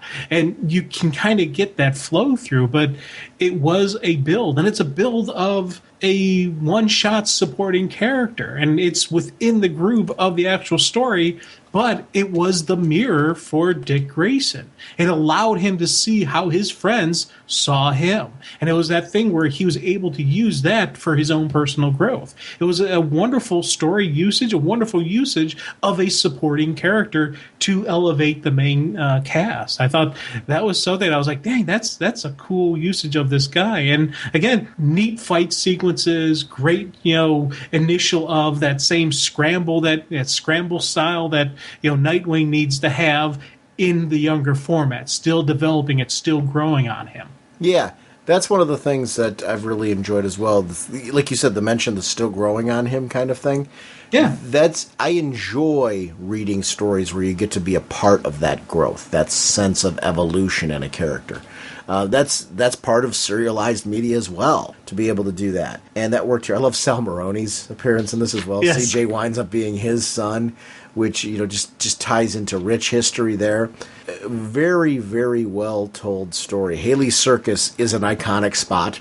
The lead into all of this, with it being this very focused Dick Grayson storyline, like, hey, buddy, you kind of need to apologize to your friends and recognize that, there's ways to work as a team so you all look good. It's not just about you. You're not going to be a one-man act. And that part was something I really enjoyed. I think it made him into the character that we see him to be, that you were mentioning earlier. That's the distinction. It's those type of things that make it a difference. Yeah, and we talk about it, but I do really enjoy just the parental relationship and just these moments, especially like the beginning where he's not safe yet, and the dad's like, hey, he can handle himself, but the mom's like, I see him, I'm going to kill him. But you know how terrified she was and how much, and even that moment when he's first there is like, oh, you're grounded for a long time, but first you get the big hug. And it's those moments that we've all in some way, shape, or form had that, where we terrified our parents. They're happy to see us, and they're like, oh, you are so grounded. You are so punished for this one. I'm glad you're safe and you're not hurt. Now, there's going to be, more for this. And I thought, again, these were just those really great moments. And the connection of the Blackout in Birds of Prey, in Batwoman, the connections of the Storm, of the Sentry, all these pieces that are together. All these big story, this one common thread that is connecting all of these Year Zero stories together is something that I'm really enjoying. And I think that's the strength of the fact that these are all outsiders. These are outside stories that have this common point in time. Can we talk Detective Comics? Oh, yeah. Dick, I know it's kind of a jump, but the Jim Gordon story there, I'd really like to make sure we discuss on this episode. I absolutely love this story. Again, this is, the Jim Gordon stuff. I eat it up, and I want them to have a Gotham PD title, the Gotham Central, any of those, bring it back, just because, again, a city like, Gotham, the police force, the dynamic, the corrupt force, everything that they run with this has always been something I eat up. And you get, again, solid creative team behind us, really cool looking within the shadows of the storm, within the craziness that's going on in this 0 year moment, but we still have Gordon fighting the fight. We have Gordon saying, okay, it's time to take a stand. And this is now the beginning of that, that Jim Gordon that we all know. At Jim Gordon, we're like, yes, this is the guy who's going to clean up the Gotham PD. It's time to knuckle up. And I loved seeing just how, from the very beginning by the end of it, where we actually see that growth of Gordon, but also we see the commissioner starting to come around. We see why Gordon would become the successor, why Gordon would become the commissioner. Because when you're dealing with a corrupt city, when you're dealing with a corrupt department, it's hard for the honest cops to get elevated. Well, by the end of this story, we're seeing why the honest cops are able to get elevated. We're seeing the introduction of Harvey Bullock, which I was like, yeah! I like that it opened with his whole being thrown off a bridge thing. And us not knowing how that was going to resolve itself. Thinking at first that he survived the fall on his own. Because I did. I didn't see where the ending was going to go. What am I jumping around it for? I didn't see that Batman was going to swing in and save him. I saw it because the way that it was presented in the beginning, I'm like, oh, wow, how did he survive that? And that only added to his anger because, I shouldn't have survived this, and I did. And that still works with what actually happened. But I was like, how did he survive, that fall? And the storyline goes on, and we get to see him do this in-depth analysis of the people he's working with, just to see how deep the corruption is, to the point where there's even one cop where he's traveling with him, and he's like, originally he thought he was dumb, when he's like, it's just the opposite. He's just crooked to the core. Everything that he's doing, the dumb act, is all him being so good at throwing people off the trail that he's hiding evidence, that, he's picking and choosing what he notices and what he doesn't, to make sure that the people that are paying him off get what they're looking for. That kind of corruption, being surrounded by it, goes back to, this is a great companion piece to issue number 26, where you see Bruce chastising him with a coat. It makes you very sympathetic to, I kind of get it, why the guy's got to pick his battles and where. And I don't know how you could do anything else. We do see him get sick and tired of it and finally step up in this issue, but he was doing that along the way, too, by questioning everything in his head. there comes a point where you've got to analyze it or else you're going to wind up dead. In Jim Gordon's case, he survived because he knew to wait and pick his battle and know what the real situation was. And even then, he had to make some tough calls. This issue by John Layman, we don't talk about Detective Comics enough. This is a really good book. Yes. And I love this piece because of the Gordon focus on it. Jim Gordon is on my short list, I know for you as well, of one of my favorite characters in comics. And when you do it right, when you've got this kind of storyline where you're seeing him do that internal detective work of analyzing his surroundings and being patient when it's hard to, that's stuff that I really eat up. I got a lot of that strong vibe from the Batman Year One story, where you see Gordon recognizing the corruption, but going, "Hey, I got to get my ducks in a row. I got to make sure I have the correct evidence before I throw down. Before I actually, picking his time."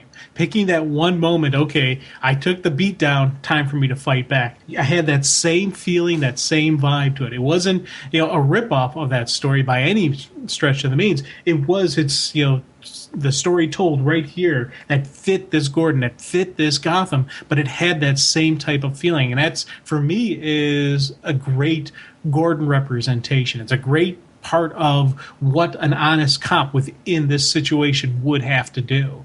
And I love just seeing how everything played out. Now, I kind of figured Batman somehow saved him from the fall, because when he said he should have died, and I'm like, yeah, you really don't, but I didn't know how it was going to happen. But as everything's playing out, I love the fact that we really didn't see, this wasn't a heavy Batman focus. This was a Jim Gordon story. This was the Gordon part. And it's Gordon's, part in Gotham, and if you're in Gotham, you have to have some bad connections, but it wasn't the full-on tale. And I think that, given what Bruce's hatred and anger towards Gordon, the fact that he would rescue Gordon, he would catch Gordon, and this to me was kind of one of those moments where he's starting to see that, okay, maybe Gordon is an honest cop. The crooked cops threw him off a bridge. Maybe he can be somebody I can trust, and that was for me one of the cool reasons where we actually did confirm that it was Batman who helped, because this is the beginning, in my mind, of that relationship, of that trust, of that friendship between those two characters. I agree 100%. It's I like that this was something that it's funny how the bridge had a dual meaning. This was like a beginning of the bridging of that relationship as well. And those are things that I think are really important to us as readers. We want to see that relationship develop. It makes us care for it even more.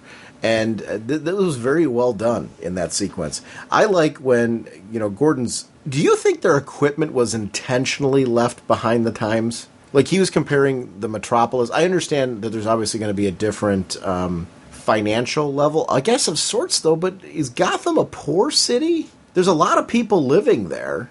Here's my take on that whole thing. Okay. I think we got a little bit of column A and a little bit of column B going on. Okay. Column A, in that the powers that be really weren't too concerned about solving crimes, so they didn't really need to spend the money and get the updated stuff. Column B, they're also, the money that would have gone to those are getting filtered elsewhere. So they really didn't have a lot in the budget, but the part of the reason they didn't have the budget was because the money that would have gone towards the improvements are lining people's pockets. So once you start cutting off that's why you're able to get more funds. Plus, you get the motivation behind it. There's been a lot of, even in the real world, where there are police departments that have a filing system like this. And some of it is because they've always done it that way. They didn't really need to upgrade. But then as, you start getting some of these crimes, you start getting some of the situations, they're like, hey, we got to start updating.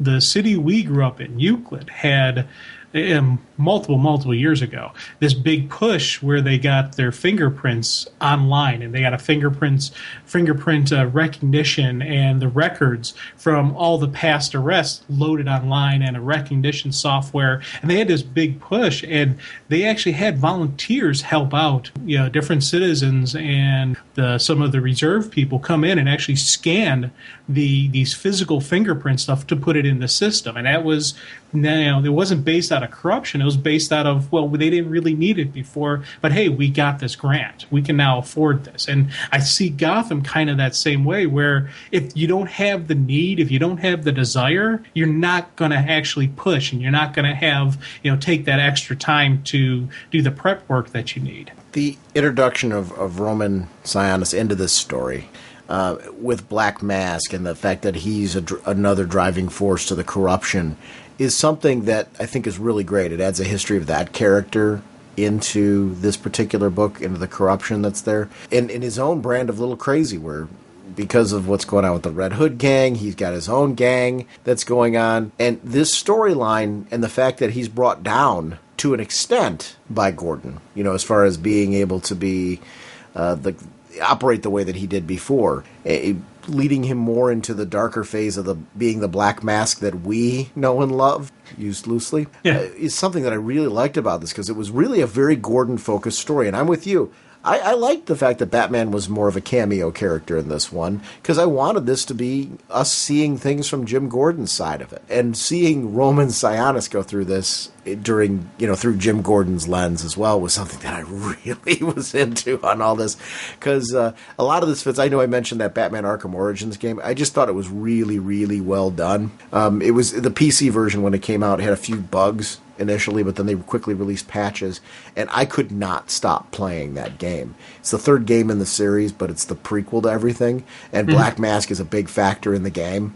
So it's been great to have like a multimedia approach to Black Mask, and I just thought his usage here was just really, really fantastic. The artwork in this was, I thought, perfect for a Jim Gordon story as well. I thought the coloring choices were always really well done. It just and Bullock, you mentioned his introduction, the sequence where the gun's in Gordon's face, and Bullock's the one that just kind of. Because we knew Bullock was skirting that line as well. For Bullock to make that decision, that moment to say, hang on, this is enough's enough, which is, where Jim Gordon's at, that's the beginning of a movement. When you've got that happening, you've got the beginning of a movement that is probably something they're constantly going to have to fight, forever. But the movement is shifting a balance of what the police force is in Gotham City. And that's something that I really like. The movement starts with one. Yep. And it's that one clear and precise voice that says no more. And I love just seeing seeing Gordon do that, and Gordon step up. And then not only he's got the guns all around him, corrupt cops, so any one of them could have started pulling the trigger, but he still stands tall. And I love just that strength and that confidence. And he, of course, and even the extra evidence. He's got evidence on own. He starts pulling it out, saying, hey, this is what it is. You can't hide anymore. It's now out there, plain sight for everybody to see. You can't ignore this stuff. You can't play dumb. You can't turn the other cheek. It's, you got to step up and you got to pick your side right now. And I love just those moments. And especially, the bit with the flashlight that he got from Barbara, where the lens breaks and it forms the bat symbol for the very first time. I thought that was a really neat kind of introduction of the concept of the bat lens. And we see in other parts of this story, in other parts of the 0 year, where the bat symbol is kind of comes into play and comes out. And, it's, different moments of just the birth of the bat signal, just that notion of shooting the light into the sky. It's a, just an iconic image, and the fact that, where it was, how it became, where it was born from was really, I was really, really happy with it. And I was like, dang, that's cool. I'm glad this is the actual birth of the light. Yeah. And the concept of the light. Backup story with Troubled Waters, where we get to see another Batwing, Man-Bat storyline going on from Jim Gordon's perspective. Their understanding, like, you've got people saying that Batman has evolved in there. I could understand why people would think that. Batman he's allowed and overemphasized the idea of himself being more than a man, a mythical creature of the night, preying on the fear, those type of things, becoming a predator of sorts to the criminals, that people saying he's evolved into this. Maybe this was a part of him all along. I get that. And it's something I really liked about how that story presented itself. Yeah, I like Man-Bat was never one of my I never really liked the character before, and this is another one of those things that as the show has evolved and as the show is going on, I'm getting more exposure to him, more understanding to him. Like, I like the concept, I like the character. I was like, okay, this is some neat stuff here, and this is something that in the recent years that I've started enjoying, Man Bat, because and just where and who he is, and just everything behind Langstrom, and just the especially the stuff they introduced with his wife, where she was, the more evil version of Man Bat, and he's still trying to keep things in check, and but he still has the beast in control a little bit. I like just the duality of the of his character, of their story, and the balance there. I like the interplay that Francine, and I know it isn't really told in this story, but you're right. They added that new wrinkle where Francine is not at all what she seems. And I think that was really a good tool to throw readers off, because we're all expecting the great love of Kirk and Francine, and that's certainly not present here. Yeah. Well, and they always had it where she was kind of like that connection that could bring her back, and and just that whole the true love and yada yada whatnot. That I was like, okay, yeah, that's sweet. But the fact that she's evil and she's the bad guy, I'm like, okay, I kind of like that more. That part I really enjoy as well. I like that the storyline's leading into. I like the way that these backups lead from the main story. This is Jim Gordon reminiscing about what almost happened to him when he almost died, and how Batman came in and saved the day, and this leads into his lens into the Man-Bat world. And it is fun. It's funny how with this particular episode, I've used the word lens about 20 gazillion times, and the reason why, with each of these issues, the one thing they have in common is we are really having some rich opportunities to look through the eyes of our favorite characters. This story with Detective Comics and the backup feature as well, works so well for me because I think we really got a great opportunity to be there with Jim Gordon. Not to be there as Robin swinging in with Batman to talk to Jim Gordon. We're on Jim Gordon's side of it. I feel by the end of this issue, I would be much more comfortable with Batman showing up to talk to us than me being there with Batman to talk to Jim Gordon, because it just feels like where I'm at this stage in the issue. And the same argument can be played for Nightwing and for Batwoman and Black Canary and so on. I think that's really a great part of the way that these have been crafted, is that we really feel like we're running with those characters at that time. That's a good way to get your readership to get on board at getting to know the characters and get attached to them, to the point where I don't want to read about anybody else. These are great stories about these people. You filthy criminals. Hi, this is Jack, and first off, I want to say, even though I'm a Steeler fan, I was really pulling for the Sensei's Browns to beat the New England Patriots on Sunday. I'm sorry, God, only you guys can knock them off. That would have been so much fun. But anyhow, what I was calling about is the marriage in comics thing. Now, I've heard people say, well, there are no good marriages in comics. Well, that's really not true. Reed Richards and Sue Storm have been married since Fantastic Four Annual 2. And then, of course, you've got Black Bolt and Medusa. And I don't think the marriage of those characters has made them any less interesting. In Reed's case, it's actually made him more interesting. I mean, I have, in computerized form, Fantastic Four all the way back to number 1. And as much as I love those early Lee Kirby stories prior to Fantastic Four Annual 2, they really find their stride when Reed and Sue get married. Now, on the DC side, Dr. Norge is absolutely right. The Sue and Ralph Dibny need to be a couple if they come back. But, Aquaman and Mera, out of all the superheroes, I think even more than Lois and Clark, should be hitched. I mean, they are royalty. They are a royal family. It would be scandalous for them not to be married in a lot of Atlantean minds. So I think it'd be a good idea for them to have a cool, royal wedding ceremony. But what I wanted to talk about was the run of Aquaman. I have become an Aquaman fan recently, and I started going back and reading a whole bunch of the runs. I love the Peter David run. It was fantastic. And I love the stuff that J.M. DeMatteis did with the whole Death of the Prince trade paperback.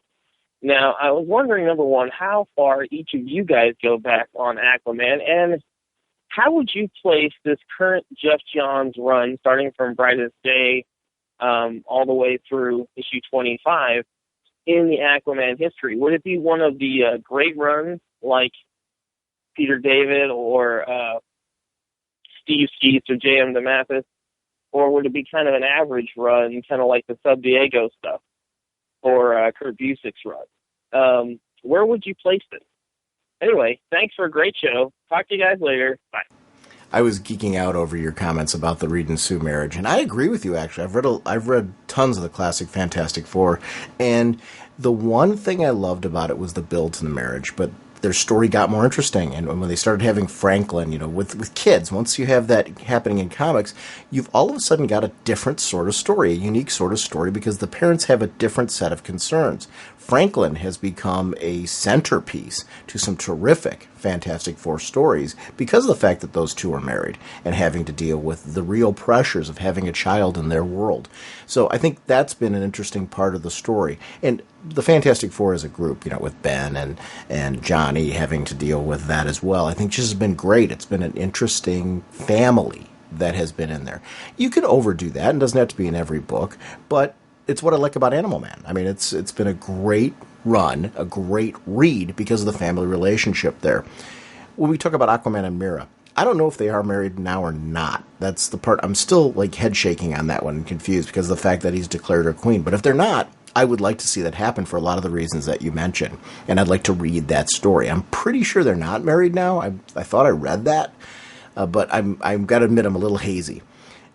Regardless, I would like to see that happen, and I think there's a valid storytelling reason to do it if it hasn't happened, so I'd like to see how that plays out.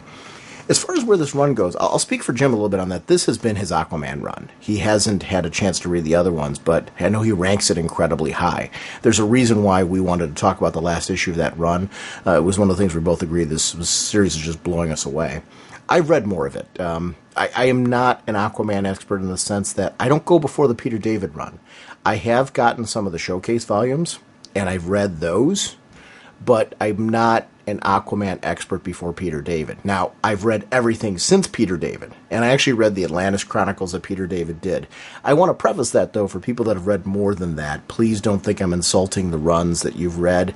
I haven't had the same experience with them as you. I started with Peter David and have gone on. To me, the Peter David run really helped me to rethink my viewpoint on Aquaman and understand Aquaman in a way that I never did before.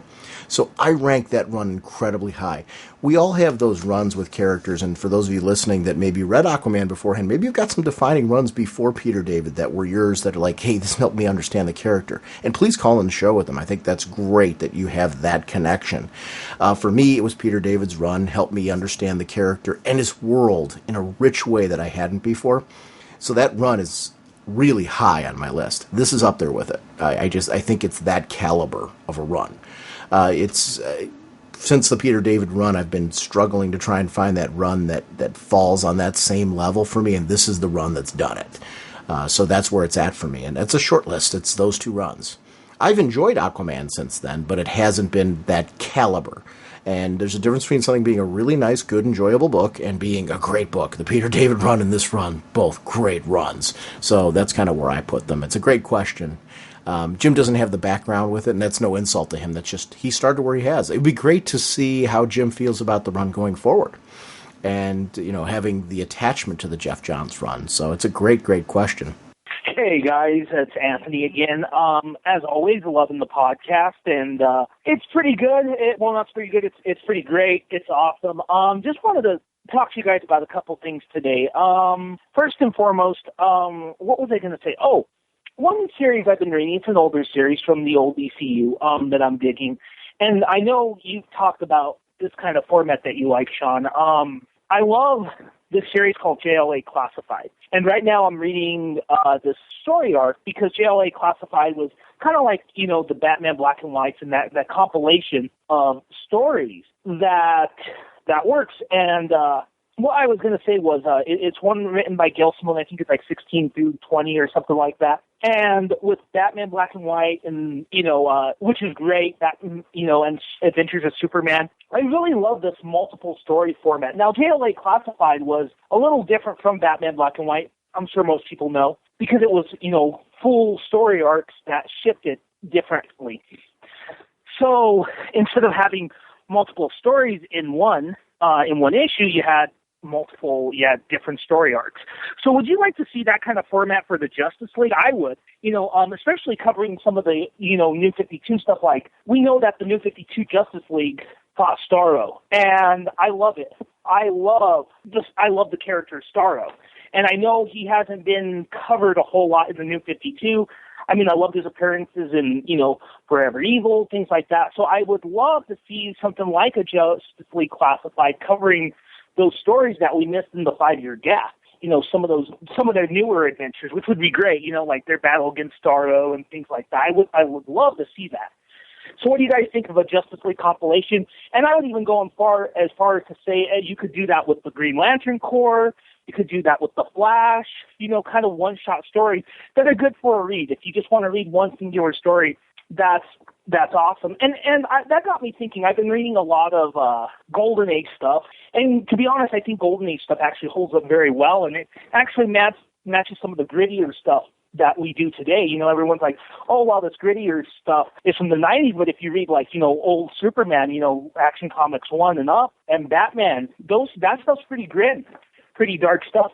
But I like that format, and I think it's still relevant, that format that, that carried on through the Silver Age, where you had a comic book and it had multiple stories in it, It works really well, I think, today. Black and White proves that. Batman Black and White proves that. And there's no shadow of doubt that proves that. And, that's the old Golden Age of doing things. You had multiple stories. So one thing, though, that kind of bugs me about reprints of Action 1 and Detective 27, though, is you always get the original Batman, Superman story. That's essential. Just because I'm a dork, I'm curious of what other stories were in Action 1 and were in Detective 27, other than the Batman story. I love, the Chemical Syndicate story, which is awesome. So, and I always thought the case of the Chemical Syndicate, the first Batman story, it's really cool because if you look at it, one thing we take for granted is the plot twist in that story, because it's not a plot twist anymore, obviously. So I'm not spoiling anything, but if you look at it, and read it from the context of reading in 1939, how much of a shock that would be. That's what's really good about that storyline. Is it has a twist ending. And that twist ending is we're actually introduced to Bruce Wayne. I'm sure you guys know this, but for those that don't, that's never read the first Batman story, we're introduced to Bruce Wayne first, then Batman. Bruce Wayne is portrayed as he normally is, as kind of a lazy socialite, jerk in some cases, and even Commissioner Gordon states that in the first Batman story. And it doesn't make it apparent who the Batman is until the end. And at the end, it reveals that, the plot twist is Bruce Wayne was Batman a whole lot. So I always thought that was interesting, how that was actually a plot twist, and no one really realizes that anymore, because obviously it's, one of the most well-known things, who Batman really is. So there you go. I don't know what show this will be published in. It may be published in the show, but I'm really looking forward to you guys interviewing the Fracture guys. I didn't know that they started working on Volume 2. Last summer, I was listening, I think, to an older one of your podcast, the Pop Culture and Whatnot episodes, and I heard about Fracture in it. So I went and bought it, and I ate it up, because it was like only 99 cents for the first volume. And holy wow. What a great story that was. What a fun way to do the superhero genre. So I'm looking forward to your interview. I got issues 1 and 2 of that, so there you go. One other thing, too, is, and Indie Comics has been making waves on a lot of the websites. I heard of it, but never really got it. Never read it because it was hard to get for a long time. Now, thanks to Image, it's readily available. It's called Stray Bullets by David Lapham. And I'm really, really, really interested in, I read the first couple issues, and the first issue was good, but the second issue was just so powerful, and it blew my mind. It's probably, I don't know. I know I just read it like last night as of this recording, but it may be one of my favorite comic stories of all time, because Stray Bullets, from what I've read, seems like stray issues, like single issue stories. But I heard it gets more connected as you go along. But here's the thing with Stray Bullets. Image got the right. David Lapham, if I'm mispronouncing his name, he made a deal with Image. They took the first 40 issues, because he wrote an issue 41 to conclude the initial series. It was never published. It's being published in March, thanks to Image. And then he's going to do a whole new story arc set in the Stray Bullets world. But the first 40 issues are out there. I ended up getting up to issue 11. However, if you have Comixology as of this recording, I don't know how long this is going to last, to all the listeners out there, the first 4 issues are out for free on Comixology. Get them, especially that second issue. For me, anyway, it was just amazing.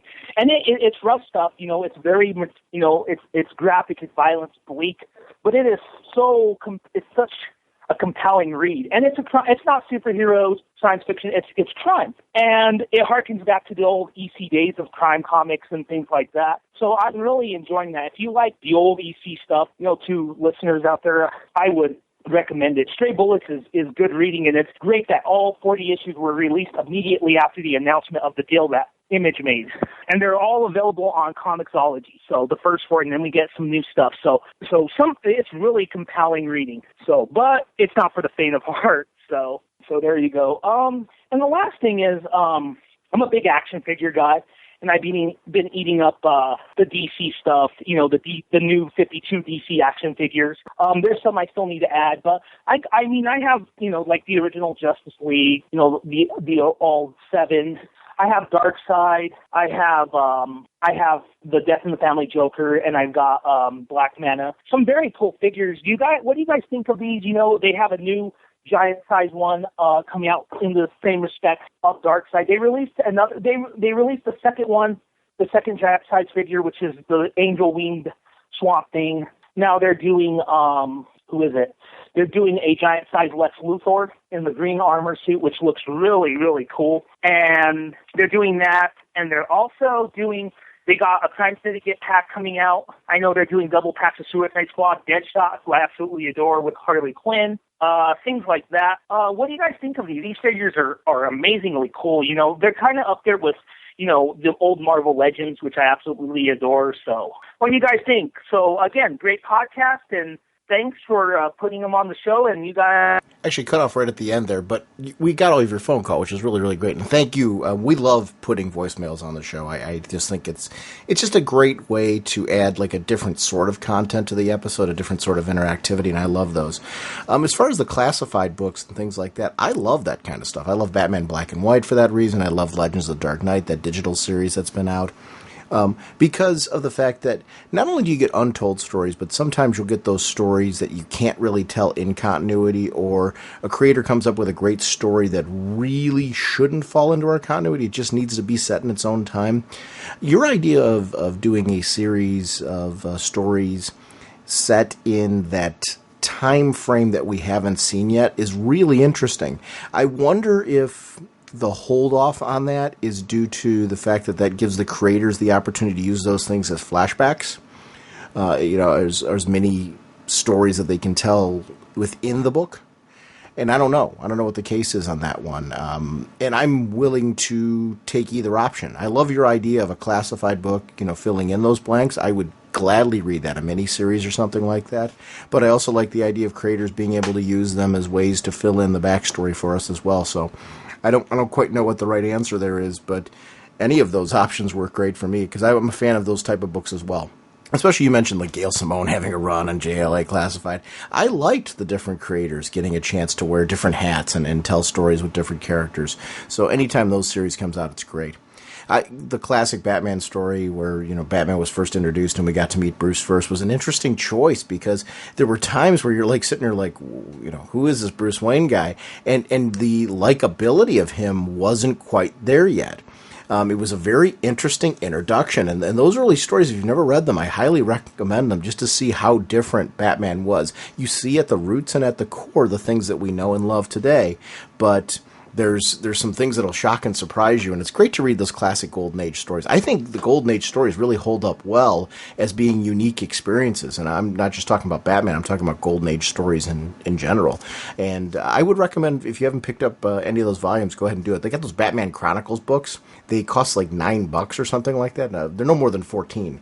You can get them now very easily, and they're chronological order reprints, and that's a great way to inexpensively get your feet wet.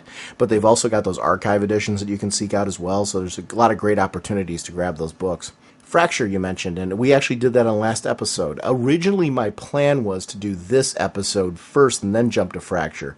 As we were having the conversation with Chad, because we actually recorded it after this, as we were having the conversation with Chad, it just became really clear that we needed to get that episode out first. There were things that he was discussing that were very timely, and we wanted to get that out there because Chad's been a longtime friend of the show. Chad's been on the podcast before, but aside from being on the podcast, we've known Chad for quite some time, and it was just a great opportunity to have a friend on the show. I wish we had more opportunities to do that, and it's one of the reasons why we started doing the Pop Culture and Whatnot episodes. We haven't done a lot of them in a while, so we did 2 this month. And it was just a great opportunity to step outside of the normal format of the show to be able to talk about those. We have a couple more opportunities coming up in the near future to do things like that. And we'll be sharing those with you as we get closer. But I'm glad you liked Fracture because I love it. My comments about that last episode about Fracture were very heartfelt. I love that book. And I'm hoping your comments, our comments, will get some people to give it a shot. Because, I mean, $1.99 to try the book out on Comixology, that's crazy. I mean, there's no excuse not to try it. I mean, and like I think Chad mentioned on there that the first issue was free. There's a no-brainer to at least try out the book and see if it's something for you. Stray Bullets. Oh, I'm so glad you shouted this book out as being... Stray Bullets was one of those books I started reading. I didn't have enough of a budget to read the whole thing. I was reading it for quite a while, and then I hit a point where I just had to stop budget-wise, and it wasn't a choice of quality. I loved and adored the book. I'm going to go on Comixology and start gradually picking up those issues and start reading it because of the fact that it's all been collected. I love when companies like Image bring books like that back, because of the fact that it gives a new reader, either a reader that's experienced it before, such as myself, an opportunity to say, hey, this book's coming back, and it's high quality. It's an opportunity to rethink whether you should finish reading it or revisit it again if you haven't read it in a long time. I'm a fan of that type of thing. I think Kickstarters are bringing back things like that as well now, so it's great to see those opportunities. I'm glad you shouted that out on the show because I think for readers who haven't had a chance to, David Lapham is just an incredible talent. And that's a series for any of you that are into Vertigo, into things like 100 Bullets and stuff like that. And don't let the Bullets title, it's a very unique experience. But I'm saying he's right. It's a more mature experience. It's a very unique story. It's not for the faint of heart.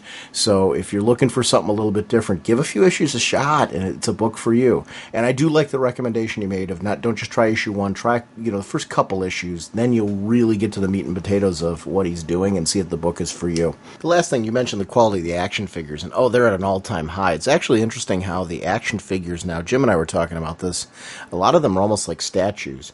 I've been lucky enough over the years, some of my friends have started grabbing me the Batman Black and White statue series, which I've been greatly enjoying. I've got the one from Arkham Origins, I have the Neil Adams one, and I also have the recent Greg Capullo one from the current series, and I'm looking to gradually just get a couple more of those. But I've also got a friend of mine has gotten me some Eagle Moss figurines, which I've got that I'm really enjoying. I have a few of the action figure lines. The articulation's really great.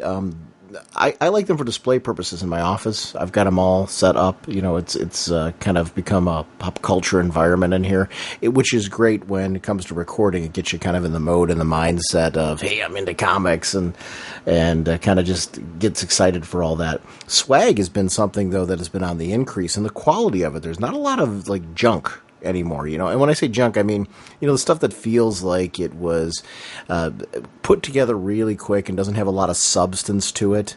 The things that they're making now feel very solid, and they feel very substantial, and the artistry of them, the detail on them is something that I'm really quite enjoying, so I think that's great. And hearing you talk about I don't have the Justice League line. One of my best friends, Chris, does. And he loves them. He got that whole lineup just for the purpose of having a display display similar to what you're talking about. And I got to see them, and they're like staggering. The ones that I didn't get to see all of them yet. I've been seeing them as he's been collecting them. I haven't been over at he's been over here more than I've been over to his place lately. But I would like to see more of the figure line, because I just think it's great that DC's doing them with such quality. Just that step up is, I think, something that's really great, because there's a whole crowd now that's collecting figures, not just in comics, across movies and film, and I think it's really great that they're putting out figures. Actually, one of my other friends, another Jim that I know, has a basement area that he's set up that he's a toy collector. And we really kind of connect with the pop culture of that. But he collects classic toys from the past and also modern versions of them today. And the stuff that's being put out, I just think is great. I think the collectability right now of so many different things for fans of so many different hybrid things that we all connect with from pop culture, I think it's just great to have those opportunities. Merry Christmas, Sean and Jim. This is Jack, and I want to thank you guys for bringing the joy to us, your legions of fans, every week. And you know what would be really joyful right now? Would be the Sensei singing White Christmas on the air. Think about it. Merry Christmas to you both. Thanks a lot. See you later. Sometimes, because of Jim's schedule, I have to do the voicemails alone. Jim's actually in Vegas right now. So because of that, you've got me, and I'm not singing White Christmas. You don't want to hear that. All joking aside, there's times when Jim will break into a tune, and I love it too for the exact same reasons. I'll have to try and hit Jim up for that later episode, because you know he will do it. But actually, I want to wish you a Merry Christmas, Jack, and thank you very much for calling in. Those are wonderful wishes, and I will definitely pass it on to Jim when he gets back from his trip. Can Batman escape? One hint, the worst is yet to come. I want to remind everyone about our show voicemail line. It's 1-440-388-4434 or drnorge on Skype. Our next episode is going to be the end of the year, beginning of 2014, first episode that we're going to be kicking off. We're going to be talking about Forever Evil. And please feel free to call in and share your thoughts on this whole event, just comics in general as the year's wrapping up. We'd love to have you a part of that show. I just want to shout out our Facebook group. I know I've mentioned it many times on the show.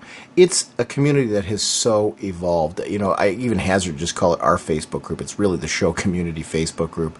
There's people who have been posting there that have taken it so far beyond the podcast. There's fellow podcasters that post there. There's bloggers that post there. There's friends of the show that are comic book fans that maybe listen to the show casually.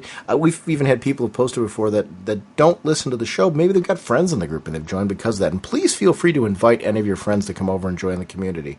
I like to think of our Facebook group as a positive community. We're there to shout out and talk about things we're interested in comics and get excited about that without the extra snark that you find a lot of times on the internet. You know, it's not about bashing comics. It's about celebrating and talking about maybe the head-scratching things that go on from time to time.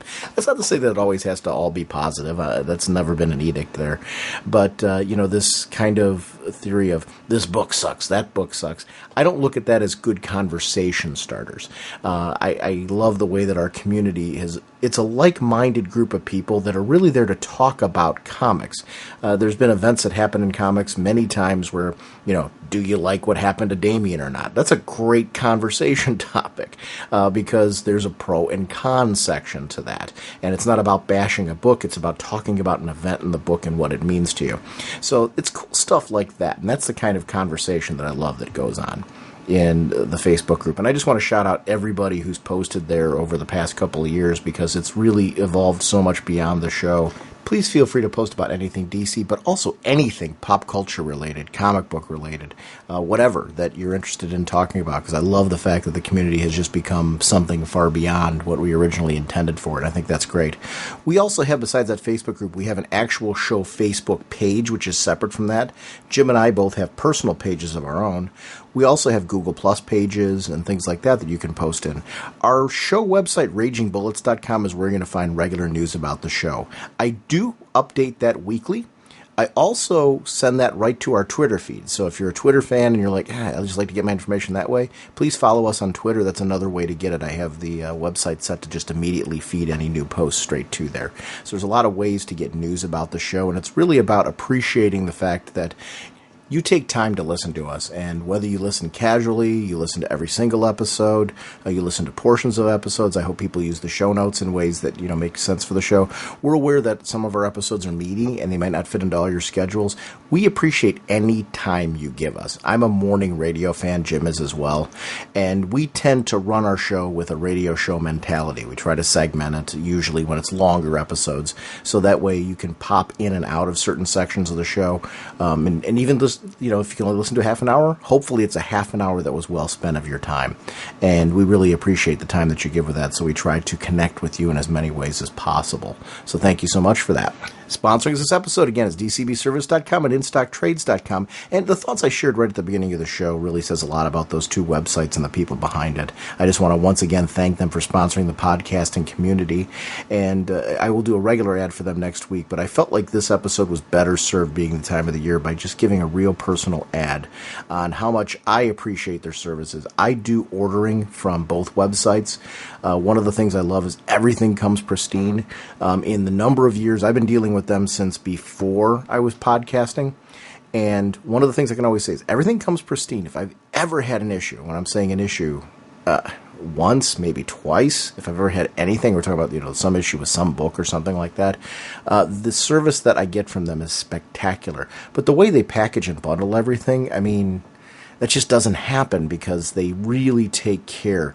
They come at you and ship things to you with a collector's mentality. That's what we are. That's what they support. So I just think they're amazing websites, and I just wanted to shout them out. I think this is probably a great time to wish our friends of the show a happy holiday season. And I want to actually wish that, extend that to you and to your family. I know I mentioned many times that how thankful I am that I had the opportunity to start recording this podcast with you in particular, not knowing that this would turn into what it did for the two of us, but having the opportunity to work with you first on doing a recording and it just naturally becoming this has been a pure pleasure all these years. So I wish you and your family just a wonderful holiday season, and to everybody listening out there, the same thing. Oh God, yeah. This is, and you know how I feel, man. Same back to you and your family. It's, this is one of those moments in my life that I say thank you every time that it happened. I'm so grateful that we are doing this and that people listen to us and that people even remotely care about some of the stupidity that I say, to the point that they'll like, oh, come on. I love the groans that I get, and I love the fact that people understand my humor enough that they know, it's a joke. It's supposed to be funny. You're supposed to enjoy yourself. We're not, And honestly, the times where I grunt and groan on it are just that. It's me joking and playing over the top. If I honestly felt that way, I wouldn't keep recording with you as much as we have. I actually love the fact that, and I think it has to do with the fact of how long I've known you.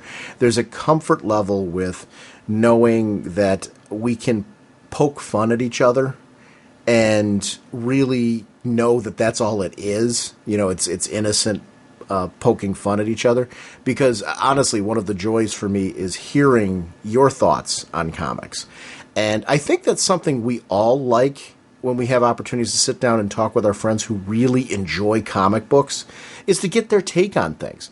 Even if they disagree with us, it's what do you feel about these characters? What do you think's happening in those stories? The crazy places we all go, and we think we're right because the evidence shows it.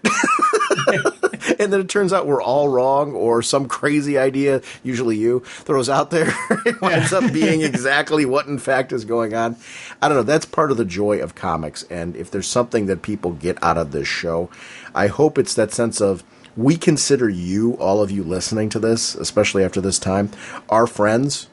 And I hope that just on some small level, when you listen to this episode, you get to join in with us, because that's why we're here. That's why we like doing this. And I wouldn't change a thing about this show, and I'm really glad to keep recording it. And thank you for, whether you listen to every episode or portions of episodes, thank you for giving us your time, and I hope we're a part of it this holiday season. We're coming back with a Forever Evil episode. And I know, Jim, you're going on vacation with your family, so enjoy yourselves, and we will see you then. Bye.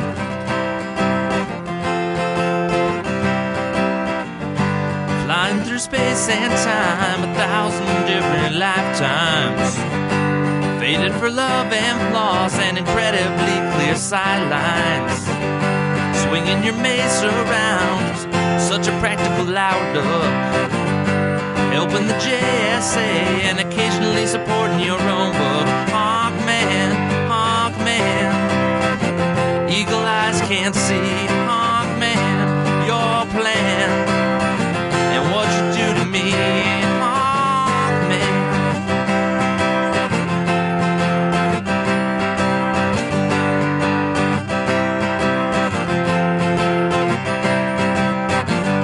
The villains are closing in, be they then in guard or Egyptian. Working so hard to thwart you and Hawkgirl's mission.